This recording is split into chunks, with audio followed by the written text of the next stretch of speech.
Isang mapagpalang araw sa bawat isa sa inyo, mga minamahal naming tagapakinig.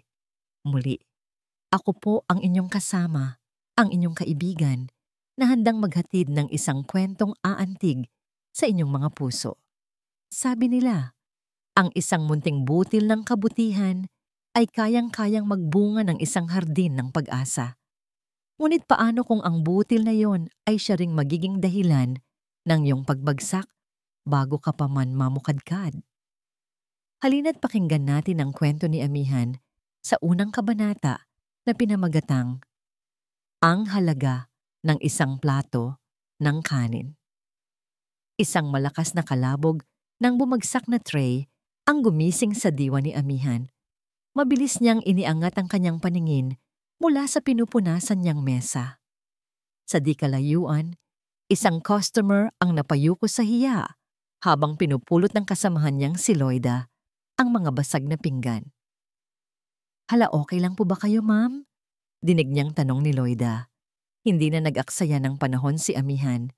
Kumuha siya ng basahan at mabilis na tinulungan si Loida sa paglilinis. Yun ang buhay sa loob ng restaurant tahanan, isang lugar na kabaligtaran ng pangalan nito. Dito ang bawat galaw ay binabantayan, ang bawat ngiti ay kailangang kalkulado, at ang bawat pagkakamali ay may katumbas na sigaw mula sa kanilang manager, si Ginang Perla Buendia. Nang matapos ang saglit na kaguluhan, bumalik si Amihan sa kanyang pwesto malapit sa counter. Doon, muling nahagip ng kanyang mga mata ang isang matandang lalaki na kanina pa niya napapansin. Nakaupo ito sa pinakasulok na mesa, nakayuko at tila nahihiyang mag-angat ng tingin. Ang suot nitong damit ay halatang lumana. May ilang sulsi sa manggas, ngunit sa kabila ng anyo nito, mayroon itong tindig na kagalang-galang. Nakikita ni Amihan kung paano nanginginig ang mga kamay ng matanda habang hawak ang menu. Bawat presyo ay tila isang dagok sa kanyang dibdib. Paulit-ulit niyang binibilang ang ilang baryang nasa kanyang palad, at sa bawat bilang, mas lalong lumulungkot ang anyo ng kanyang mukha. Isang plato lang ng kanin na may sabaw. Iyon lang ang kaya ng pera niya. Naramdaman ni Amihan ang pagkirot sa kanyang puso. Naalala niya ang kanyang yumaong lolo. Ganito rin ito kapag nagigipit, pilit na itinatago ang gutom sa likod ng isang pilit na ngiti. Lumapit ang isa pang serbidora sa matanda. "Order na po kayo, Netay?" Umiling ang matanda. Hindi, Hija. Tubig lang muna. Hinihintay ko pa ang kasama ko." Isang palusot. Alam ni Amihan na isa yung palusot. Nakita niya ang pag-irap ng kasamahan niya. Lihad na. Bago ito tumalikod, sumulyap ito sa kanya. "Hayaan mo na yan, Ami. Baka mamaya, wala naman palang pambayad yan. Mapagalitan pa tayo ni Madam." Ngunit hindi kaya ng konsensya ni Amihan na hayaan na lang iyon. Para sa kanya, ang gutom ay hindi isang kasalanan na dapat pagtawanan o pandirian. Huminga siya ng malalim. Naglakad siya papunta sa counter, kinuha ang sarili niyang pitaka mula sa kanyang bulsa at kumuha ng sapat na halaga para sa isang kompletong meal. Isang set ng sinigang na baboy para sa table 7. Sabi niya sa cashier na nagtaka pa sa kanyang ginawa. Dala-dala ang tray na may mainit na pagkain, maingat na inilapag ni Amihan ito sa mesa ng matanda. Nag-angat ng tingin ang lalaki, ang kanyang mga mata ay puno ng pagtataka. "Para saan ito, Hija? Hindi ako umorder nito." Ngumiti si Amihan, isang ngiting totoo at walang halong pagkukunwari. "Libre po ng restaurant, Tay. Kumain na po kayo. Baka lumamig pa ang sabaw." Hindi na niya hinintay ang sagot. Mabilis siyang tumalikod, ngunit naramdaman niya ang titig ng matanda sa kanyang likuran. Isang titig na puno ng pasasalamat at kung ano pang emosyon na hindi niya mawari. Akala niya ay tapos na. Ngunit ang munting butil ng kabutihan na itinanim niya ay agad na aanihin ng isang bagyo. "Amihan Rosales." Ang matinis at galit na boses ni Ginang Perla ay umaling-awngaw sa buong restaurant. Lahat ng customer ay napalingon. Lahat ng kanyang mga kasamahan ay napayuko. Tumayo si Ginang Perla sa tabi ng counter. Nakapamiwang, ang mga matay nag-aapoy. Anong karapatan mong magbigay ng libreng pagkain? Pera mo ba ang ipinangkain mo sa pulubing yan? Sigaw niya, sabay turo sa matandang lalaki na natigilan sa pagkain. Namula ang mukha ni Amihan. Lumapit siya sa kanyang manager. Madam, pasensya na po. Pera ko po ang ipinambayad niyan. Naawa lang po ako. Awa? Isang mapaklang tawa ang kumawala sa bibig ni Ginang Perla. Hindi tayo nagpapatakbo ng charity dito, Amihan. Ang awa mo ay hindi magbabayad sa renta ng lugar na ito. Tingnan mo ang ginawa mo. Ipinahiya mo ang restaurant. Ano na lang ang sasabihin ng ibang customer? Natambayan na tayo ng mga pulubi? Ang bawat salita ay parang sampal sa kanyang pagkatao. Naramdaman niya ang mga mapanuring tingin ng mga tao sa paligid. May mga bumubulong, may mga tumatawa ng mahina. Nangingilid na ang kanyang mga luha, ngunit pinilit niyang magpakatatag. Madam, hindi ko po hangad na ipahiya ang restaurant. Ang sa akin lang po. Walang masama sa pagtulong sa isang taong nagugutom. At sino ka para magdesisyon niyan? Lalong lumakas ang sigaw ni Ginang Perla. Isa ka lang serbidora. Trabaho mo ang pagsilbihan ang mga customer na may pambayad, hindi ang mga hampas lupang katulad mo. Sa huling salita, hindi na napigilan ni Amihan ang sarili. Isang patak ng luha ang dumaloy sa kanyang pisngi, ngunit ang kanyang boses ay hindi nanginginig nang siya ay sumagot. Mas gugustuhin ko pong mawalan ng trabaho kaysa mawalan ng puso, madam. Isang sandali ng katahimikan ang bumalot sa lugar. Ang mukha ni Ginang Perla ay nagbago mula sa galit tungo sa pagkagulat at pagkatapos ay sa purong pagkasuklam. Talaga? Sabi niya sa isang mapanganib na tono. Kung ganon, ibibigay ko ang gusto mo. You're fired. Ngayon din. Lumayas ka sa pamamahay ko. Iyon na iyon. Isang iglap, gumuho ang munti niyang mundo. Walang imik na tumalikod si Amihan. Hindi na niya pinansin ang mga tingin ng mga tao. Naglakad siya papunta sa locker room. Ang kanyang mga paa ay tila walang bigat. Binuksan niya ang kanyang locker at kinuha ang kanyang mga gamit. Isang payong, isang lumang libro, at isang maliit na larawan ng kanyang mga yumaong magulang. Habang ginagawa niya ito, naramdaman niya ang presensya ng matandang lalaki sa di kalayuan. Si Ginoong Lakan Diwa. Nakatayo lang ito sa isang sulok, hindi nagsasalita. Ngunit ang kanyang mga mata ay matalim at malalim. Pinapanood siya nito. Sinusuri ang bawat galaw. Tila ba may hinahanap na sagot sa kanyang katauhan. Nang makuha na niya ang lahat, dahan-dahan siyang lumabas ng restaurant. Sa kanyang paglabas, kasabay noon ang pagbuhos ng malakas na ulan. Tila nakikidalamhati sa kanyang sinapit. Wala siyang pakialam. Hinayaan niyang mabasa ng ulan ang kanyang buhok at damit. Hinayaan niyang ang lamig ay balutin ang kanyang katawan. Habang siya ay naglalakad papalayo sa ilalim ng ulan, bigla siyang natigilan. Isang itim na payong ang sumilong sa kanya mula sa malakas na buhos. Nag-angat siya ng tingin. Ang kanyang mga mata ay basa ng pinaghalong luha at tubig ulan. Nakatayo sa tabi niya si Ginoong Lakan. Hawak ang payong. Ang kanyang mukha ay seryoso, ngunit may kakaibang kinang sa kanyang mga mata. Hija, sabi niya sa isang boses na mahinahon, ngunit may bigat. Ang kabutihan ay hindi dapat tinatapos sa isang pasasalamat lang. May kilala akong nangangailangan ng taong tulad mo. Sa bawat pagsubok na ating hinaharap, may dalawang daan na maaring tahakin. Ang daan ng pagsuko o ang daan ng pag-asa, gaano man ito kadilim. Para kay Amihan, na basang-basa sa ulan at pighati, isang payong ang naging simbolo ng pangalawang daan. Ngayon, samahan natin siyang muli sa kanyang paglalakbay sa ating ikalawang kabanata, ang ahas sa paraiso. Walang salitang namutawi sa bibig ni Amihan habang magkasabay silang naglalakad ni Ginoong Lakan sa ilalim ng iisang payong. Ang tanging naririnig niya ay ang ritmo ng kanilang mga yapak sa basang semento at ang patak ng ulan sa itim na lona sa itaas nila. Saan siya dadalhin ng matandang ito? Anong tulong ang kaya niyang ibigay? Libo-libo ang tanong sa kanyang isipan, ngunit tila may kung anong pumipigil sa kanyang dila para magsalita. Huminto sila sa tapat ng isang makintab at itim na sasakyan na naghihintay sa kanto. Isang lalaking nakaunipormeng puti ang mabilis na bumaba at pinagbuksan sila ng pinto.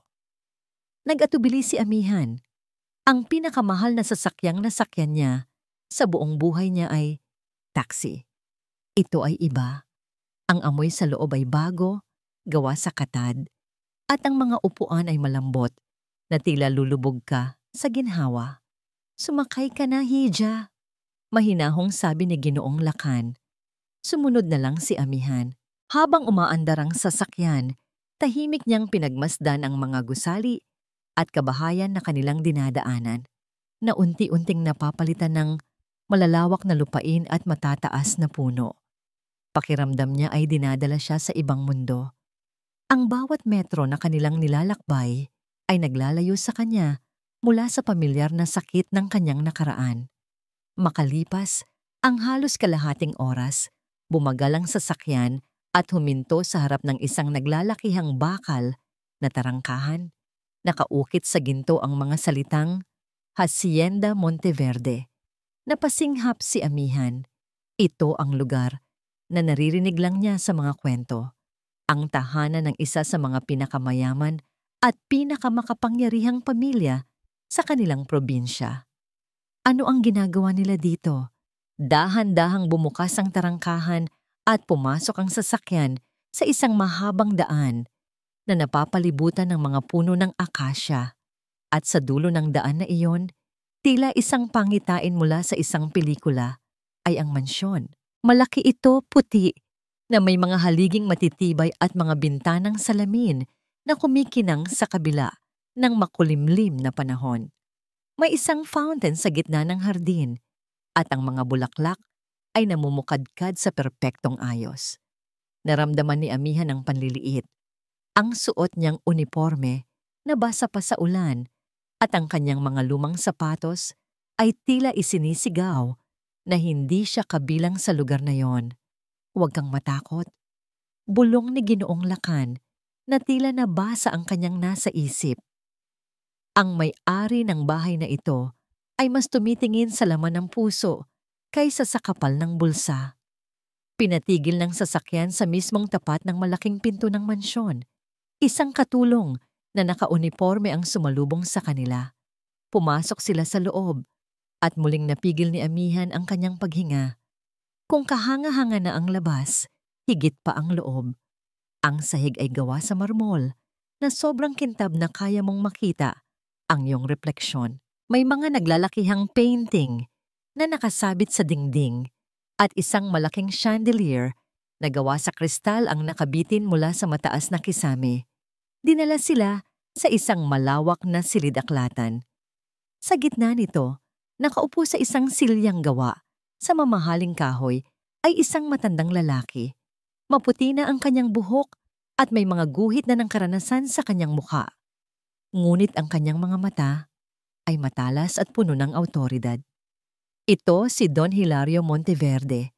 Tumayo si Ginoong Lakan sa harap niya. Don Hilario, narito na po siya. Itinuon ni Don Hilario ang kanyang mga mata kay Amihan. Hindi ito mapanuri. Bagkus ay puno ng kuryosidad. Maupo ka, Hija. Nanginginig na umupo si Amihan sa silyang nasa harap ng mesa. Maligayang pagdating sa aking munting tahanan, sabi ni Don Hilario.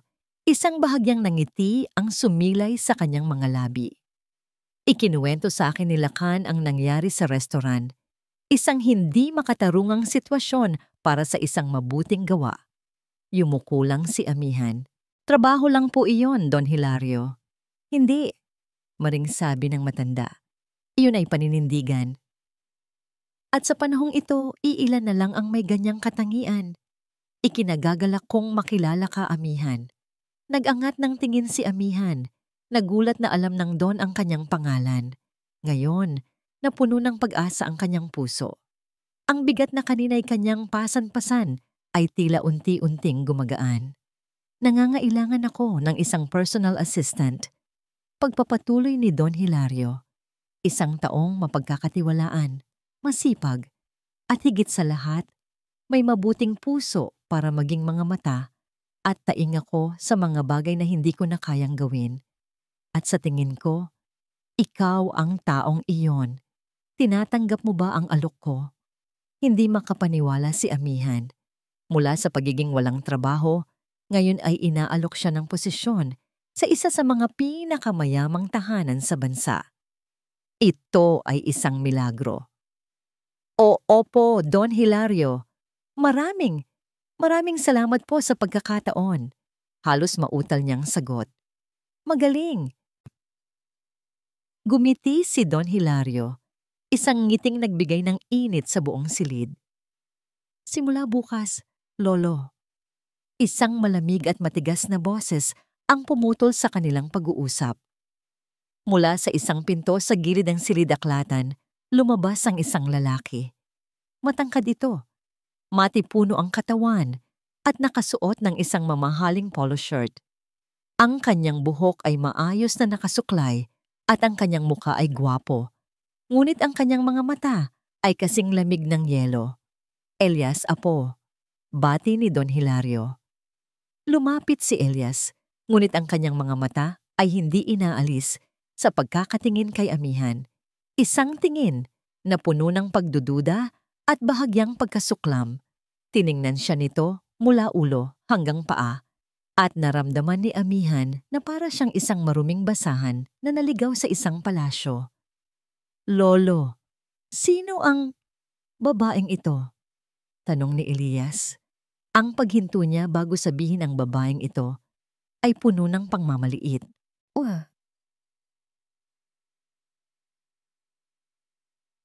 Siya si Amihan Rosales, ang bago kong personal assistant. Sagot ni Don Hilario, hindi pinapansin ang tono ng apo. Isang sarkastikong tawa ang kumawala sa bibig ni Elias. Personal assistant? Saan ninyo siya napulot, Lolo? Sa labas ng simbahan. Elias, saway ng matanda. Nagtatanong lang po, sabi ni Elias. Itinuon muli ang tingin kay amihan. Anong kwalifikasyon mo, Miss Rosales?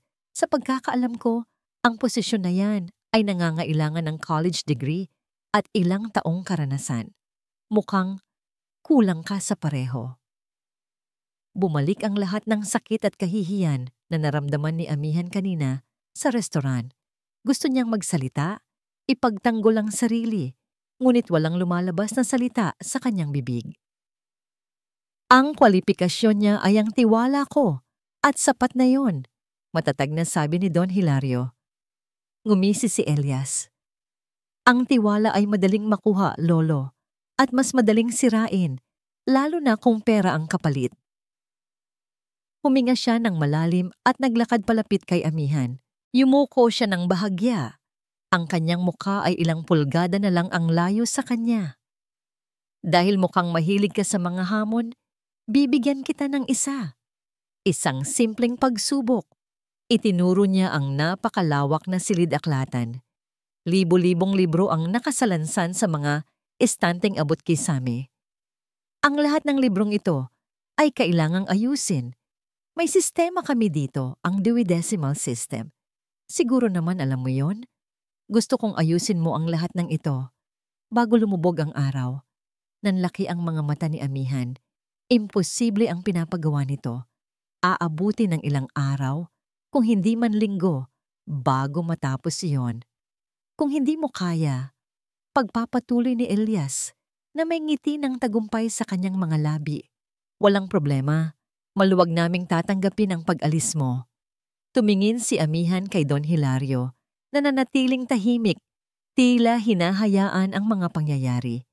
Pagkatapos ay tumingin siya kay Elias Sa mga mata nitong nanghahamak, nakita niya ang hamon, nakikita niya ang pagsubok, ngunit higit sa lahat, nakita niya ang isang pagkakataon para patunayan na hindi siya ang babaeng iniisip nito.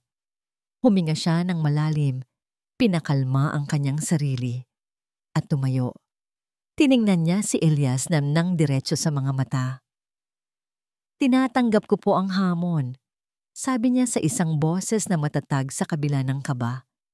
Isang bahid ng pagkagulat ang dumaan sa mukha ni Elias, ngunit agad din itong napalitan ng isang mapang-asar na ngiti. Tumalikod siya at naglakad papalabas ng silid-aklatan. Bago siya tuluyang mawala, huminto siya sa may pinto at lumingon. "Tingnan natin," sabi niya sa isang boses na puno ng pang-uuyam, "kung ang puso mo ay kasing husay ng iyong mga kamay." At sa pag-alis niya, naiwan si Amihan sa gitna ng isang karagatan ng mga libro. Dala ang bigat ng isang imposibleng gawain at ang titig ng isang lalaking agad siyang hinusgahan. Ang unang impresyon ay madalas na nagiging isang matibay na pader sa pagitan ng dalawang tao. Ngunit kung minsan, isang munting patak ng paghanga ang kayang gumawa ng lamat sa pader na yon. Para kay Elias, ang pader na itinayo niya laban kay Amihan ay magsisimulang magpakita ng bitak. Ating tuklasin ang mga lihim ng ngiti at mga pasimpleng sulyap sa 3 kabanata. Mga aninong ngumingiti mula sa bintana ng kanyang opisina sa 2 palapag. Tanaw ni Elias ang dahan-dahang paglubog ng araw. Isang mapanuyang ngiti ang gumuhitin sa kanyang mga labi. Ilang oras na lang at mapapatunayan na niya ang kanyang punto. Ang babaeng yon, si Amihan, ay siguradong sumuko na. Imposibleng matapos ang pinapagawa niya. Ang silid-aklatan ng kanyang lolo ay hindi basta-basta. Ito ay isang kalipunan ng mga libro mula pa sa iba't ibang henerasyon. Isang magulo, ngunit pinahahalagahang gubat ng kaalaman. Inayos niya ang kwelyo ng kanyang damit at uminom ng huling lagok ng kanyang kape. Oras na para paalisin ang babaeng iyon. Isang aral na dapat matutunan ng lahat ng tulad niya. Ang Hacienda Monteverde ay hindi isang lugar para sa mga nagbabait-baitan at mapagsamantala. Naglakad siya ng may kumpiyansa pababa ng engrandeng hagdanan. Bawat hakbang niya ay may bigat, may awtoridad. Pagdating niya sa tapat ng malaking pinto ng silid-aklatan, huminga siya ng malalim. Inihahanda ang kanyang sarili sa eksenang kanyang dadatnan, mga librong nakakalat at isang babaeng umiiyak sa pagod at pagsuko. Ngunit sa pagbukas niya ng pinto, hindi iyon ang kanyang nakita.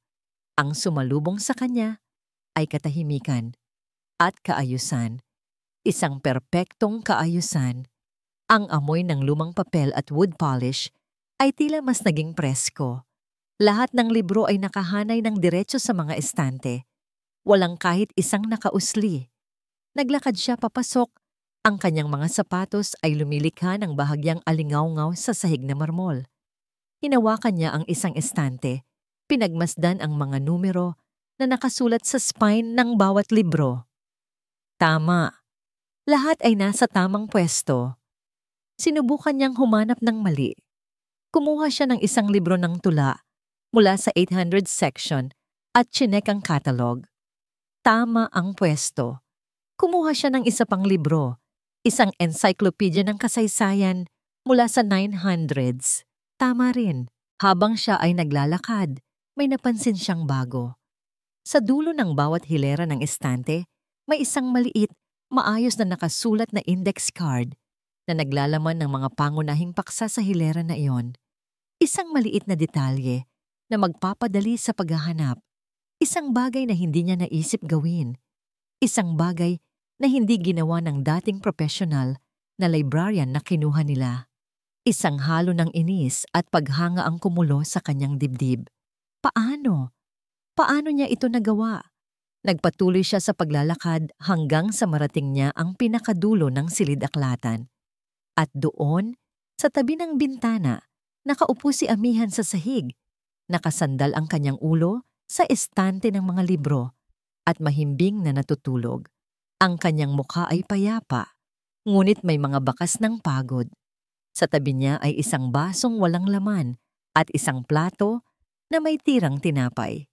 Napatingin si Elias sa kanyang mga kamay. May ilang gasgas at isang maliit na band-aid sa kanyang daliri. Hindi niya namalayan na nakatitig na pala siya ng matagal. May kung anong kumurot sa kanyang puso. Isang damdamin na matagal na niyang hindi naramdaman. Agad niya itong iwinaksi. Dahan-dahan siyang tumalikod at isinara ang pinto. Pagdating ng hapunan, ang tensyon sa pagitan nila ay halos nahihiwa sa hangin. Nakaupo si Amihan sa tabi ni Don Hilario. Tahimik at tila pagod pa rin. Si Elias naman ay nasa kabilang dulo ng mahabang mesa, hindi nagsasalita. Nakamamangha ang ginawa mo sa silid-aklatan, Hija. Masayang sabi ni Don Hilario na bumasag sa katahimikan. Maging ako ay nagulat. Mayroon kang angking talino at sipag. Isang munting nalangiti lang ang isinagot ni Amihan. Salamat po, Don Hilario. Nakita ni Elias ang mapanuksong na ngiti sa mukha ng kanyang lolo na tila sinasabing, "Anong masasabi mo ngayon, Apo?" Hindi na lang siya umimik. Ay, siya nga pala! Nandito na ang paborito kong pamangkin! Isang masiglang boses ang pumuno sa dining hall. Isang babaeng nasa mga 40 anyos, balingkinitan, at nakasuot ng isang eleganteng bestida ang pumasok. Siya si Imelda, isang malayong pinsan ng mga Monteverde na madalas bumisita sa hasyenda. Ang kanyang mukha ay laging nakangiti. Tita Imelda, bati ni Elias. Tumayo para humalik sa pisngi nito. Elias, pogi ka pa rin gaya ng dati, sabi ni Imelda bago ibinaling ang kanyang pansin kay Amihan. At sino naman itong magandang dilag na ito? Ay, Hija, ikaw pala ang bagong anghel sa bahay na ito. Mabilis na lumapit si Imelda kay Amihan at niyakap ito ng mahigpit. Ako si Imelda. Masaya akong makilala ka.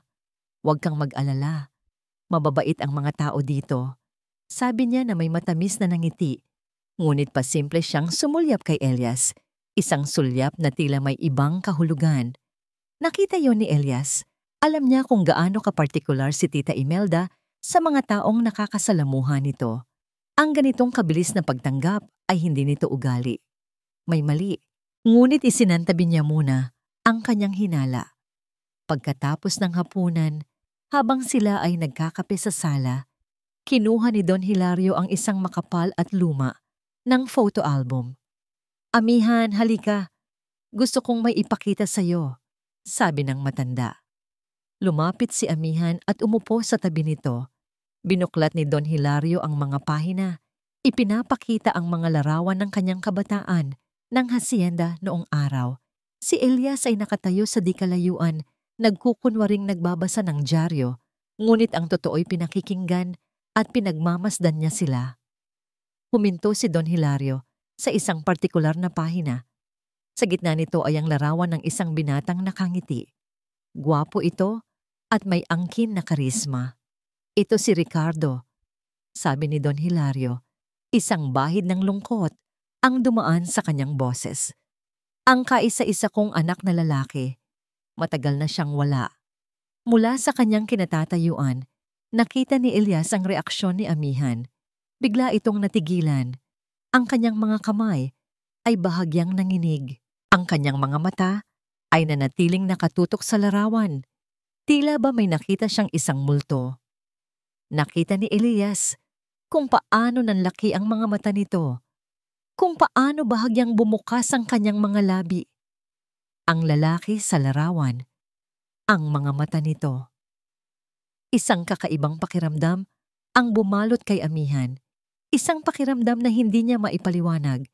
Isang koneksyon. Sa gitna ng kanyang pagkatulala, hindi na malaya ni Don Hilario ang kanyang reaksyon. Tumingin ito sa kanya ng may ngiti at nagtanong sa isang inosenteng tono. May kamukha ba siya, Amihan? Ang tanong ay tila isang malakas na kulog na yumanig sa buong pagkatao ni Amihan. Ang kanyang puso ay nagsimulang tumibok ng sobrang bilis. Naramdaman niya ang titig ni Elias mula sa malayo. Isang titig na ngayon ay hindi na lang mapanghusga, kundi puno na rin ng pagtataka. Hindi niya alam kung anong isasagot.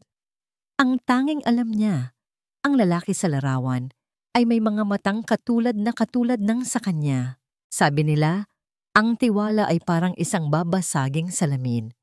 Kapag ito'y nabasag, maaari mo pa ring pulutin ng mga piraso, ngunit hinding-hindi na maibabalik sa dati ang refleksyon.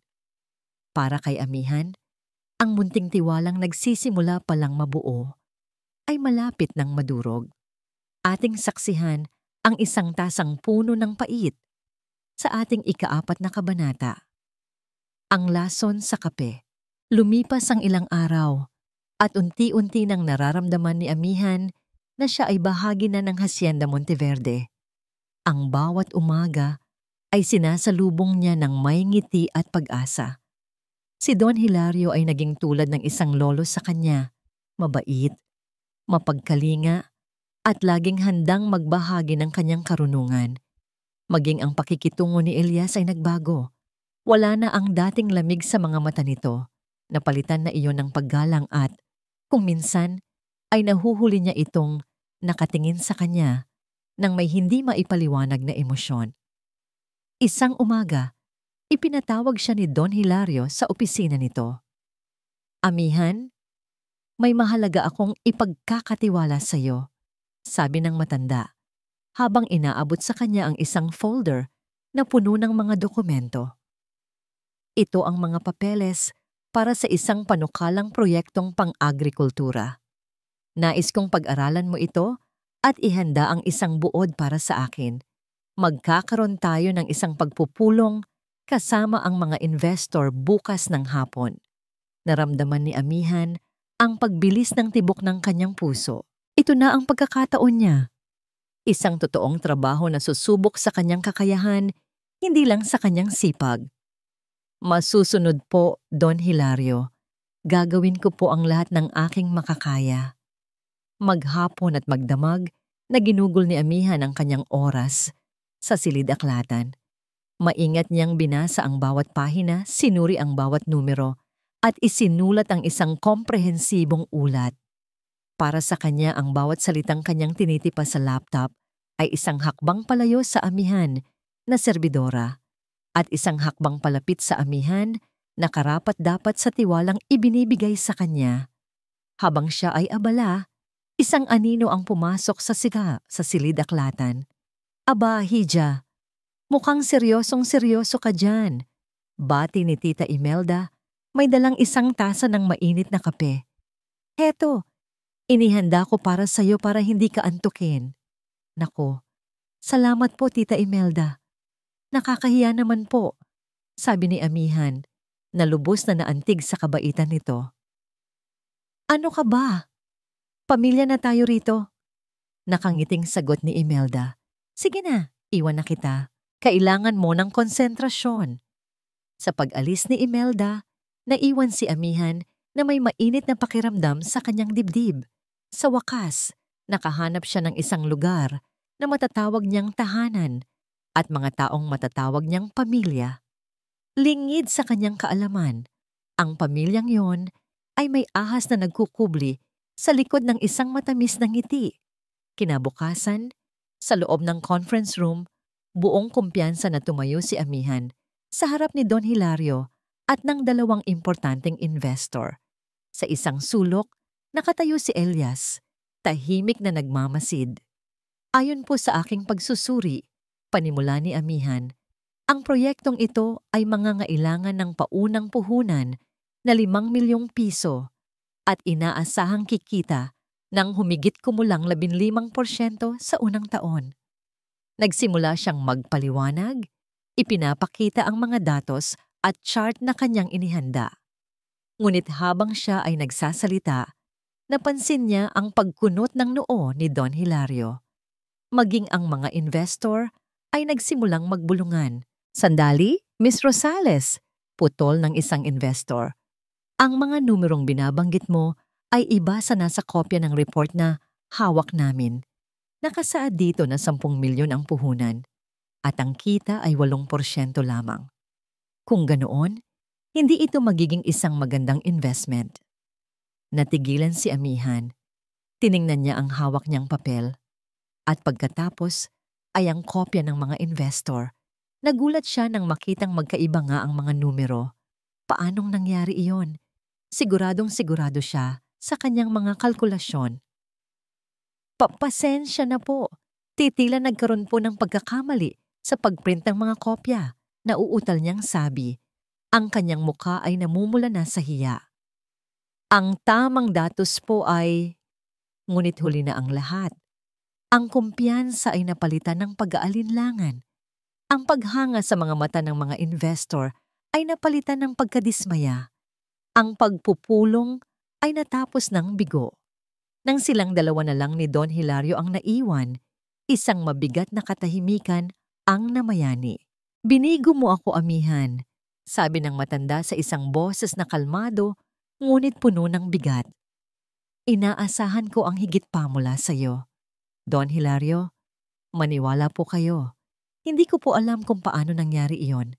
Pinag-aralan ko po itong mabuti. Sapat na, putol ni Don Hilario. Maari ka nang umalis. Parang isang punyal na sumaksak sa kanyang puso ang mga salitang yon. Walang salitang lumabas. Tumalikod si amihan at lumabas ng silid na pasan-pasan ang buong mundo. Sa kanyang paglabas, nakasalubong niya si Tita Imelda na may nag-aalalang mukha. Narinig ko ang nangyari, Hija. Hayaan mo na. Lahat naman tayo nagkakamali. Ngunit hindi iyon pagkakamali. Alam niya, mayroong sumabutahe sa kanya. Naglakad siya papunta sa hardin. Umaasang ang sariwang hangin ay makakatulong para pagaanin ang kanyang dibdib. Umupo siya sa isang bangko sa ilalim ng isang puno ng mangga. At doon, hindi na niya napigilan ang pagtulo ng kanyang mga luha. Mukhang hanggang dyan na lang talaga ang kaya mo. Ang boses ni Elias ay malamig at matalas. Nakatayo ito sa kanyang likuran. Ang mga braso ay nakakrus sa kanyang dibdib. Ang dating paggalang sa mga mata nito ay ganap ng naglaho at bumalik ang dating mapanghusgang tingin. Akala ko pa naman ay iba ka. Pagpapatuloy nito. Pero isa ka lang din pala sa kanila. Magaling lang sa simula. Magaling magpakita ng sipag para makuha ang tiwala namin, pero kapag binigyan na ng totoong responsibilidad, lumalabas ang totoong kulay. Hindi totoo yan. Humihikbing sagot ni amihan. May nagbago sa mga dokumento. Palusot! Mabilis na sabi ni Elias. Iyan ang pinakamadaling sabihin, ang sisihin ng iba para sa sarili mong kapalpakan. Pare-pareho lang kayo. Magaling magpaawa kapag nahuhuli na. Tumayo si amihan. Hinarap niya si Elias. Ang kanyang mga mata ay puno ng pinaghalong sakit at galit. Bakit ba ganyan na lang ang tingin mo sa akin? Sa mga taong tulad ko? Na lahat kami ay manloloko? Na lahat kami ay may masamang intensyon? Lumapit si Elias. Ang kanyang mukha ay nagdidilim. Dahil nakakita na ako ng tulad mo. Isang babaeng mukhang anghel, pero ang kalooban ay mas masahol pa sa demonyo. Isang babaeng ginamit ang awa ko para makuha ang lahat. Natahimik si amihan. Ngayon, naiintindihan na niya. May isang malalim na sugat sa puso ni Elias at sa bawat tingin nito sa kanya, ang sugat na yon ay muling nagdurugo. Ngunit hindi niya hahayaan na siya ang pagbuntunan nito ng lahat. Pinunasan niya ang kanyang mga luha. Tumingala siya at sinalubong ang mga mata ni Elias. Hindi ako perpekto, Ginoong Elias, sabi niya sa isang boses na nanginginig ngunit buo. Nagkakamali ako, pero isa lang ang masasabi ko sa iyo. Huminga siya ng malalim. Hindi ako sinungaling. Isang sandali silang nagkatitigan, ang hangin sa pagitan nila ay puno ng tensyon. Pagkatapos, walang karagdagang salita. Tumalikod si amihan. Naglakad siya papalayo, hindi na lumingon pa. Dala ang isang bagong determinasyon sa kanyang puso. Patutunayan niya sa kanilang lahat, lalo na kay Elias, na hindi siya isang sinungaling. Hahanapin niya ang katotohanan kahit ano pa ang mangyari. Ang mga salitang binitiwan sa bugso ng damdamin ay parang mga anino, humahabol, bumabagabag, at hindi nagpapatahimik hanggang hindi nasisinagan ng liwanag ng katotohanan. Para kay Elias, ang mga anino ng kanyang nakaraan at ang mga salitang binitiwan niya kay Amihan ay maghahatid sa kanya sa isang gabing puno ng lihim. Sabay-sabay nating buksan ang mga pinto ng pagdududa sa ating 5 kabanata. Mga lihim ng hating gabi, hindi mapakali si Elias. Ilang oras na siyang nakaupo sa dilim ng kanyang silid, hawak ang isang baso ng mamahaling alak na hindi man lang niya nababawasan. Ang tanging liwanag ay nagmumula sa buwan na sumisilip sa kanyang bintana. Sa labas, ang hasyenda ay tahimik, payapa, at natutulog. Ngunit sa loob ng kanyang isipan, isang bagyo ang nananalasa. Hindi ako sinungaling. Paulit-ulit na umalingaw sa kanyang pandinig ang mga huling salita ni Amihan. Ang paraan ng pagkasabi nito, hindi isang pagsusumamo, kundi isang deklarasyon. Ang tapang sa mga mata nito, sa kabila ng mga luhang dumadaloy, may kung anong tumusok sa kanyang dibdib, isang kirot ng pagsisisi. Masyado ba siyang naging marahas? Masyado ba siyang naging mabilis sa paghusga? Sumagi sa kanyang isip ang alaala ni Clarice, ang babaeng minahal niya, nang lubos ilang taon na ang nakalipas. Galing din ito sa hirap, mukhang anghel, at may mga matang nangungusap ng kawalan. At iyon din ang babaeng sumira sa kanyang tiwala. Niloko siya at kinuha ang hindi lang pera, kundi pati na rin ang parte ng kanyang puso. Mula noon, nagtayo siya ng pader, isang mataas at matibay na pader sa paligid ng kanyang puso. At para sa kanya, si Amihan ay may parehong anyo, may parehong kwento. Ngunit, may pareho nga ba silang kaluluwa? Ang imahe ni Amihan sa silid-aklatan ay bumalik sa kanyang alaala, kung paano nito tinapos ang isang imposibleng gawain ng may determinasyon. Hindi iyon ang gawa ng isang taong tamad o mapagsamantala. At ang paraan ng pagtingin nito sa larawan ng kanyang yumaong ama, mayroong kakaiba, mayroong totoo. Binitiwan niya ang baso sa mesa at tumayo. Kailangan niya ng hangin. Hindi siya makatulog hanggat hindi napapakalma ang sarili. Dahan-dahan siyang lumabas ng kanyang silid. Ang buong mansyon ay nababalot sa katahimikan. Ang tanging naririnig niya ay ang mahinang tunog ng pendulum ng lumang orasan sa pasilyo. Naglakad siya ng walang patutunguhan. Ang kanyang mga anino ay sumasayaw sa dingding sa bawat tama ng liwanag ng buwan. Napahinto siya sa tapat ng silid-aklatan. Sa ilalim ng malaking pinto nito, may isang manipis na sinag ng liwanag na tumatagos. Kumunot ang kanyang noo. Sino ang naroon sa ganitong oras ng gabi? Dahan-dahan at nang walang ingay, itinulak niya ng bahagya ang pinto. Sapat lang para makasilip ang kanyang mga mata. At doon, nakita niya ito. Nakaupo si Amihan sa sahig, sa harap ng laptop nito. Napapaligiran siya ng mga papeles, ang mga dokumento mula sa naudlot na presentasyon kanina. Ang ilaw mula sa screen ng laptop, ang siyang tanging nagbibigay liwanag sa kanyang mukha. Kitang-kita ni Elias ang pagod sa anyo nito, ang bahagyang pamumugto ng kanyang mga mata. Ngunit higit sa lahat, kitang-kita niya ang determinasyon. Pinupunasan nito ang kanyang mga mata, marahil para labanan ng antok. Sunod-sunod nitong tinitingnan ang bawat dokumento, inihahambing ang bawat numero. Tila isang detective na naghahanap ng isang nawawalang ebidensya. Hindi ito sumuko. Sa kabila ng lahat ng sinabi niya, sa kabila ng pagkadismaya ng kanyang lolo, naroon pa rin ito. Mag-isa sa dilim, pinaninindigan ang kanyang mga salita. Isang matinding dagok ng konsensya ang naramdaman ni Elias. Maling-mali siya. Ang babaeng nasa harap niya ay hindi si Clarice. Malayong malayo. Dahan-dahan niyang isinara ang pinto, nag-iingat na hindi makalikha ng ingay. Tumalikod siya, dala ang isang bagong bigat sa kanyang dibdib, ang bigat ng kanyang sariling pagkakamali. Habang siya ay naglalakad pabalik, isang mahinang boses ang kanyang narinig. Hindi ito galing sa silid-aklatan. Galing ito sa may veranda sa dulo ng pasilyo. Dahan-dahan siyang naglakad palapit, nagtatago sa mga haligi. Doon, nakita niya ang anino ng kanyang tita Imelda. May hawak na telepono.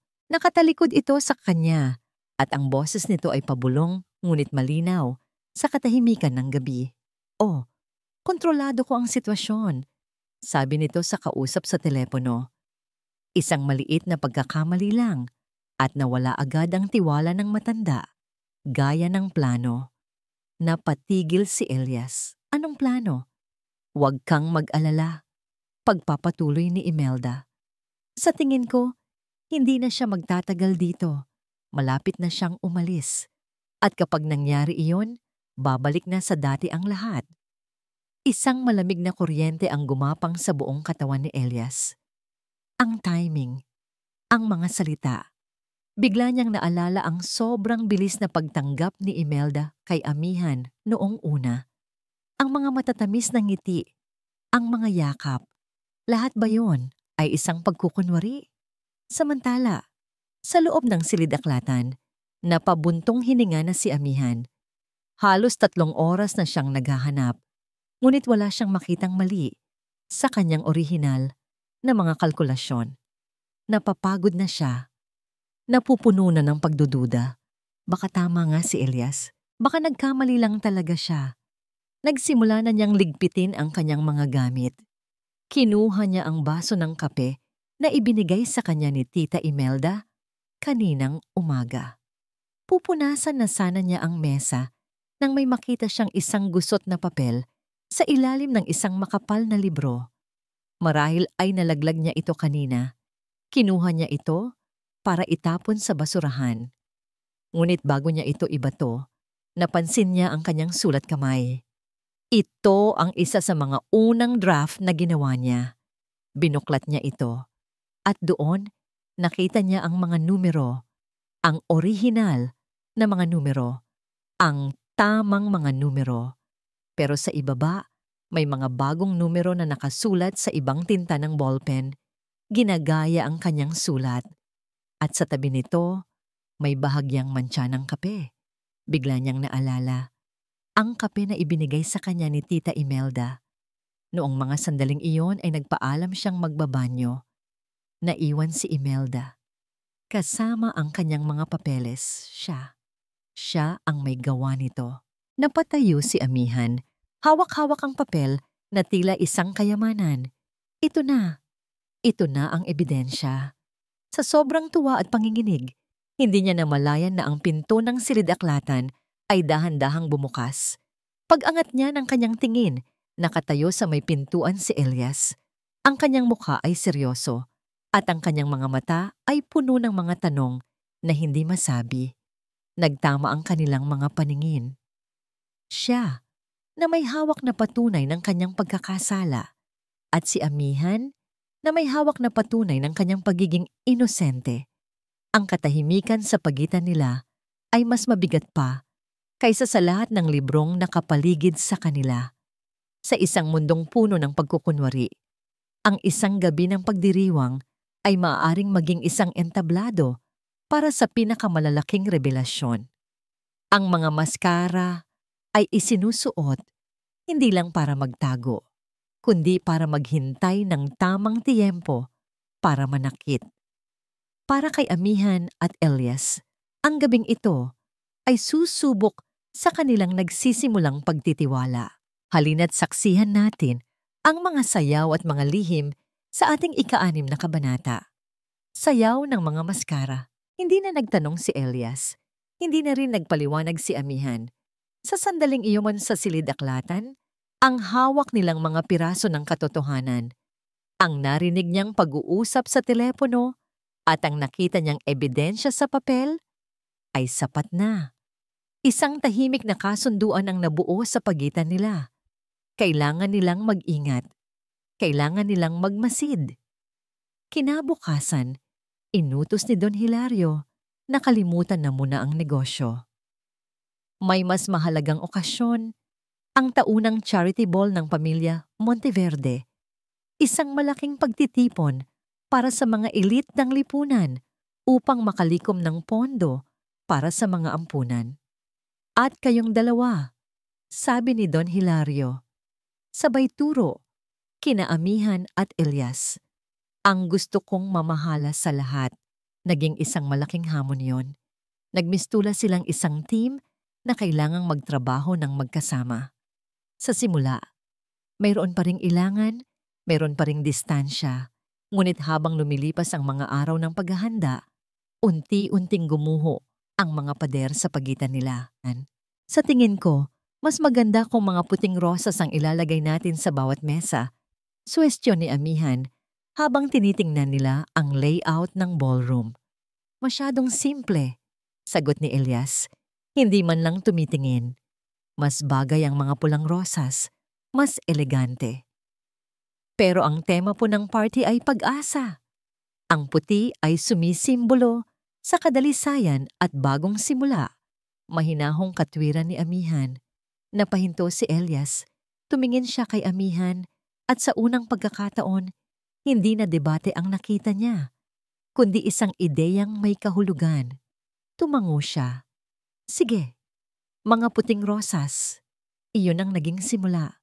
Ang mga maliliit na pagtatalo ay nauwi sa mga kompromiso at ang mga kompromiso ay nauwi sa mga tawanan. Naging komportable sila sa isa't isa. Nakita ni Elias ang talino at pagkamalikhain ni Amihan.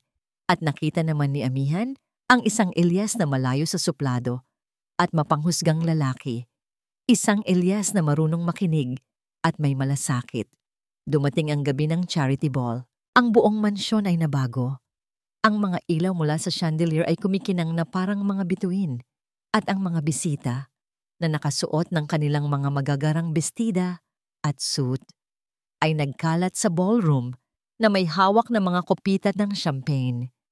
Nakatayo si Amihan, malapit sa hagdanan, suot ang isang simpleng puting bestida na ipinahiram sa kanya ni Don Hilario. Pakiramdam niya ay isa siyang dayuhan, isang maya na naligaw sa pugad ng mga agila. Ang lahat ay nagbubulungan habang nakatingin sa kanya. Sino siya? Ang bagong katulong? Dinig niyang bulong ng isang babaeng may suot na kwintas na diamante. Mukhang galing sa kung saang probinsya lang. Tingnan mo ang suot, ang simple. Sagot ng kasama nito. Yumuko na lang si Amihan, pinipigilan ng sarili na mapaluha. Akmang aalis na siya nang isang kamay ang humawak sa kanyang braso. May problema ba? Ang boses ni Elias ay mahinahon. Nakatayo ito sa tabi niya. Napakakisig sa suot nitong itim na tuxedo. Tumingin siya sa dalawang babaeng nagbubulungan at ang mga mata niya ay nagbigay ng isang malamig na titig na agad nagpatahimik sa mga ito. Huwag mo silang pansinin, sabi ni Elias kay Amihan. Ang inggit ay isang sakit na walang lunas. Nag-aalangan man, tumango si Amihan. Halika, sabi ni Elias. Inilahad ang kanyang kamay. Hindi ka dapat nakatayo lang dito sa gilid. Hinawakan ni Amihan ang kanyang kamay. Isang kuryente ang dumaloy sa kanilang dalawa. Inalalayan siya ni Elias papunta sa gitna ng ballroom. Nang magsimula ang musika para sa isang waltz, lahat ay nagulat ng si Elias Monteverde, ang lalaking bihirang ngumiti, ang siyang unang nag-aya sa sayaw. Hindi ako marunong, bulong ni Amihan.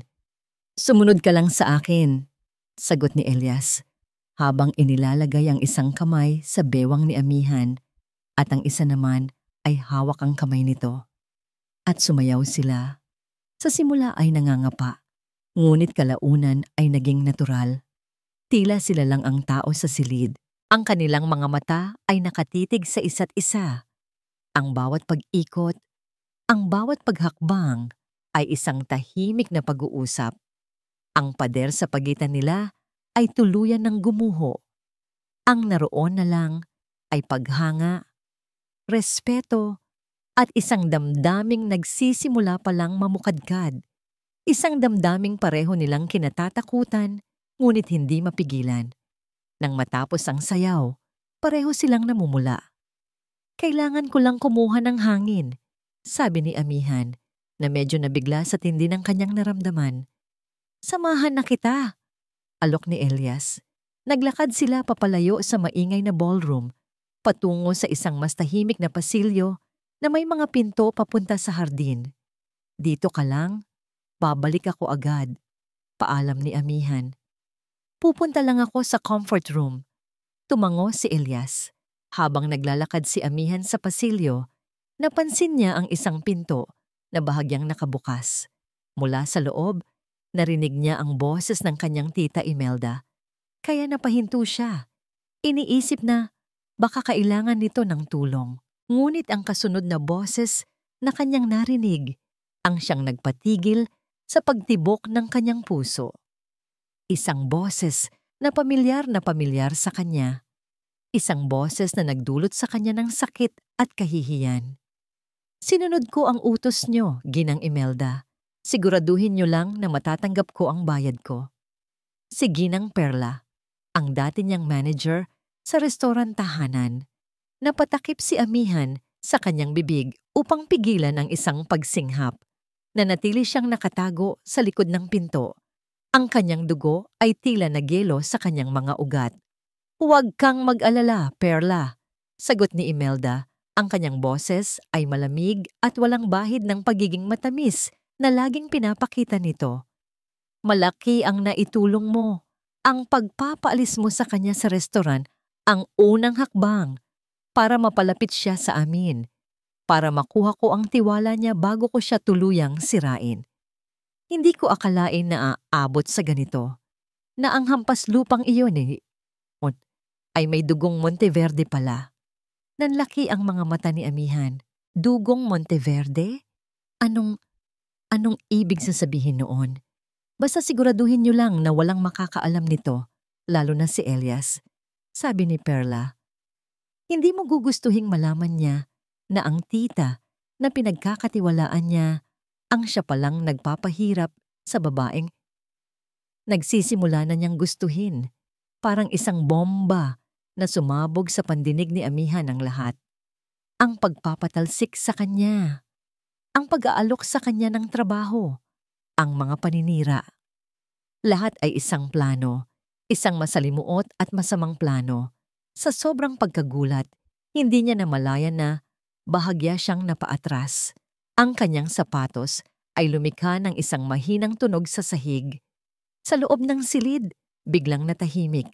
Dahan-dahan, bumukas ang pinto. Si Tita Imelda ang lumabas.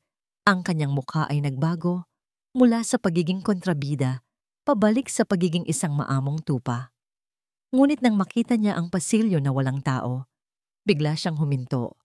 Naramdaman niya ang pagbabago sa hangin. Dahan-dahanan siyang lumingon. Ang kanyang mga mata ay tumingin ng diretso sa direksyon ng pintong pinagtataguan ni Amihan. Ang kanyang ngiti ay wala na. Ang natira ay isang tingin na kasing talim ng isang patalim. "May tao ba dyan?" tanong niya. Ang kanyang boses ay mahina, ngunit umalingaw-ngaw sa buong pasilyo na parang isang banta. Ang tiwala. Kapag minsan nang nasugatan, ay nagiging isang multo na laging bumabalik. At kapag ang multo ng nakaraan ay hinarap ng isang kasalukuyang puno ng kasinungalingan, ang puso ay napipilitang mamili sa pagitan ng paniniwala at ebidensya. Para kay Elias, ang gabi ng sayaw ay magiging isang gabi ng paghatol. Ating tunghayan ang bigat ng isang akusasyon sa ating 7 kabanata, ang nawawalang kwintas. Nakatayo si Elias sa may pasilyo, naghihintay. Ang himig ng waltz ay naglalaho na sa kanyang pandinig. Ngunit ang pakiramdam ng kamay ni Amihan sa kamay niya, ang bigat ng bewang nito sa kanyang palad, ay nananatili. Isang ngiti ang gumuhit Sa kanyang mga labi, isang ngiting matagal nang hindi nasisilayan sa hasyenda. Ang pader na itinayo niya sa paligid ng kanyang puso ay hindi lang nagkalamat. Sa gabing iyon, tuluyan itong gumuho. Si Amihan ay iba. Totoo siya. Mabuti siya. At sa kauna-unahang pagkakataon, mula nang masaktan siya, hinayaan ni Elias ang kanyang sarili na maniwala muli. Ngunit ang katahimikan ng kanyang paghihintay ay biglang binasag ng isang nakakakilabot na sigaw. Tulong! Tulong! Nawawala. Ang sigaw ay galing sa ikalawang palapag. Ang boses. Kay Tita Imelda. Mabilis na tumakbo si Elias paakyat ng hagdanan. Ang kanyang puso ay biglang kinabahan. Sumunod ang ilang mga bisita at mga katulong. Lahat ay nagtataka kung ano ang nangyayari. Nakita niya si Imelda sa labas ng silid ni Don Hilario. Umiiyak ng malakas. Hawak-hawak ang kanyang dibdib. Ang kwintas! Ang kwintas ng lola! Nawawala. Pumasok si Elias sa silid. Ang kanyang lolo ay naroon. Nakaupo sa gilid ng kama. Ang mukha ay blanko sa pagkabigla. Sa ibabaw ng dresser, ang antigong kahon ng alahas. Nayari sa kahoy na nara ay nakabukas. At sa loob, ang espasyong para sa pinakamahalagang pamana ng kanilang pamilya. Isang kwintas na may pendant na esmeralda ay wala ng laman. Anong nangyari? Tanong ni Elias. Ang kanyang boses ay matigas. Hindi ko alam. Humahagulgol na sagot ni Imelda. Pumasok lang ako para kumuha ng pamaypay para kay Doña Consuelo at nakita ko na lang na bukas na ang kahon. May kumuha nito. Nagsimulang magkagulo ang mga tao. Si Don Hilario ay nanatiling tahimik, ngunit kitang-kita sa kanyang mga mata ang matinding sakit. Ang kwintas na yon ay higit pa sa alahas.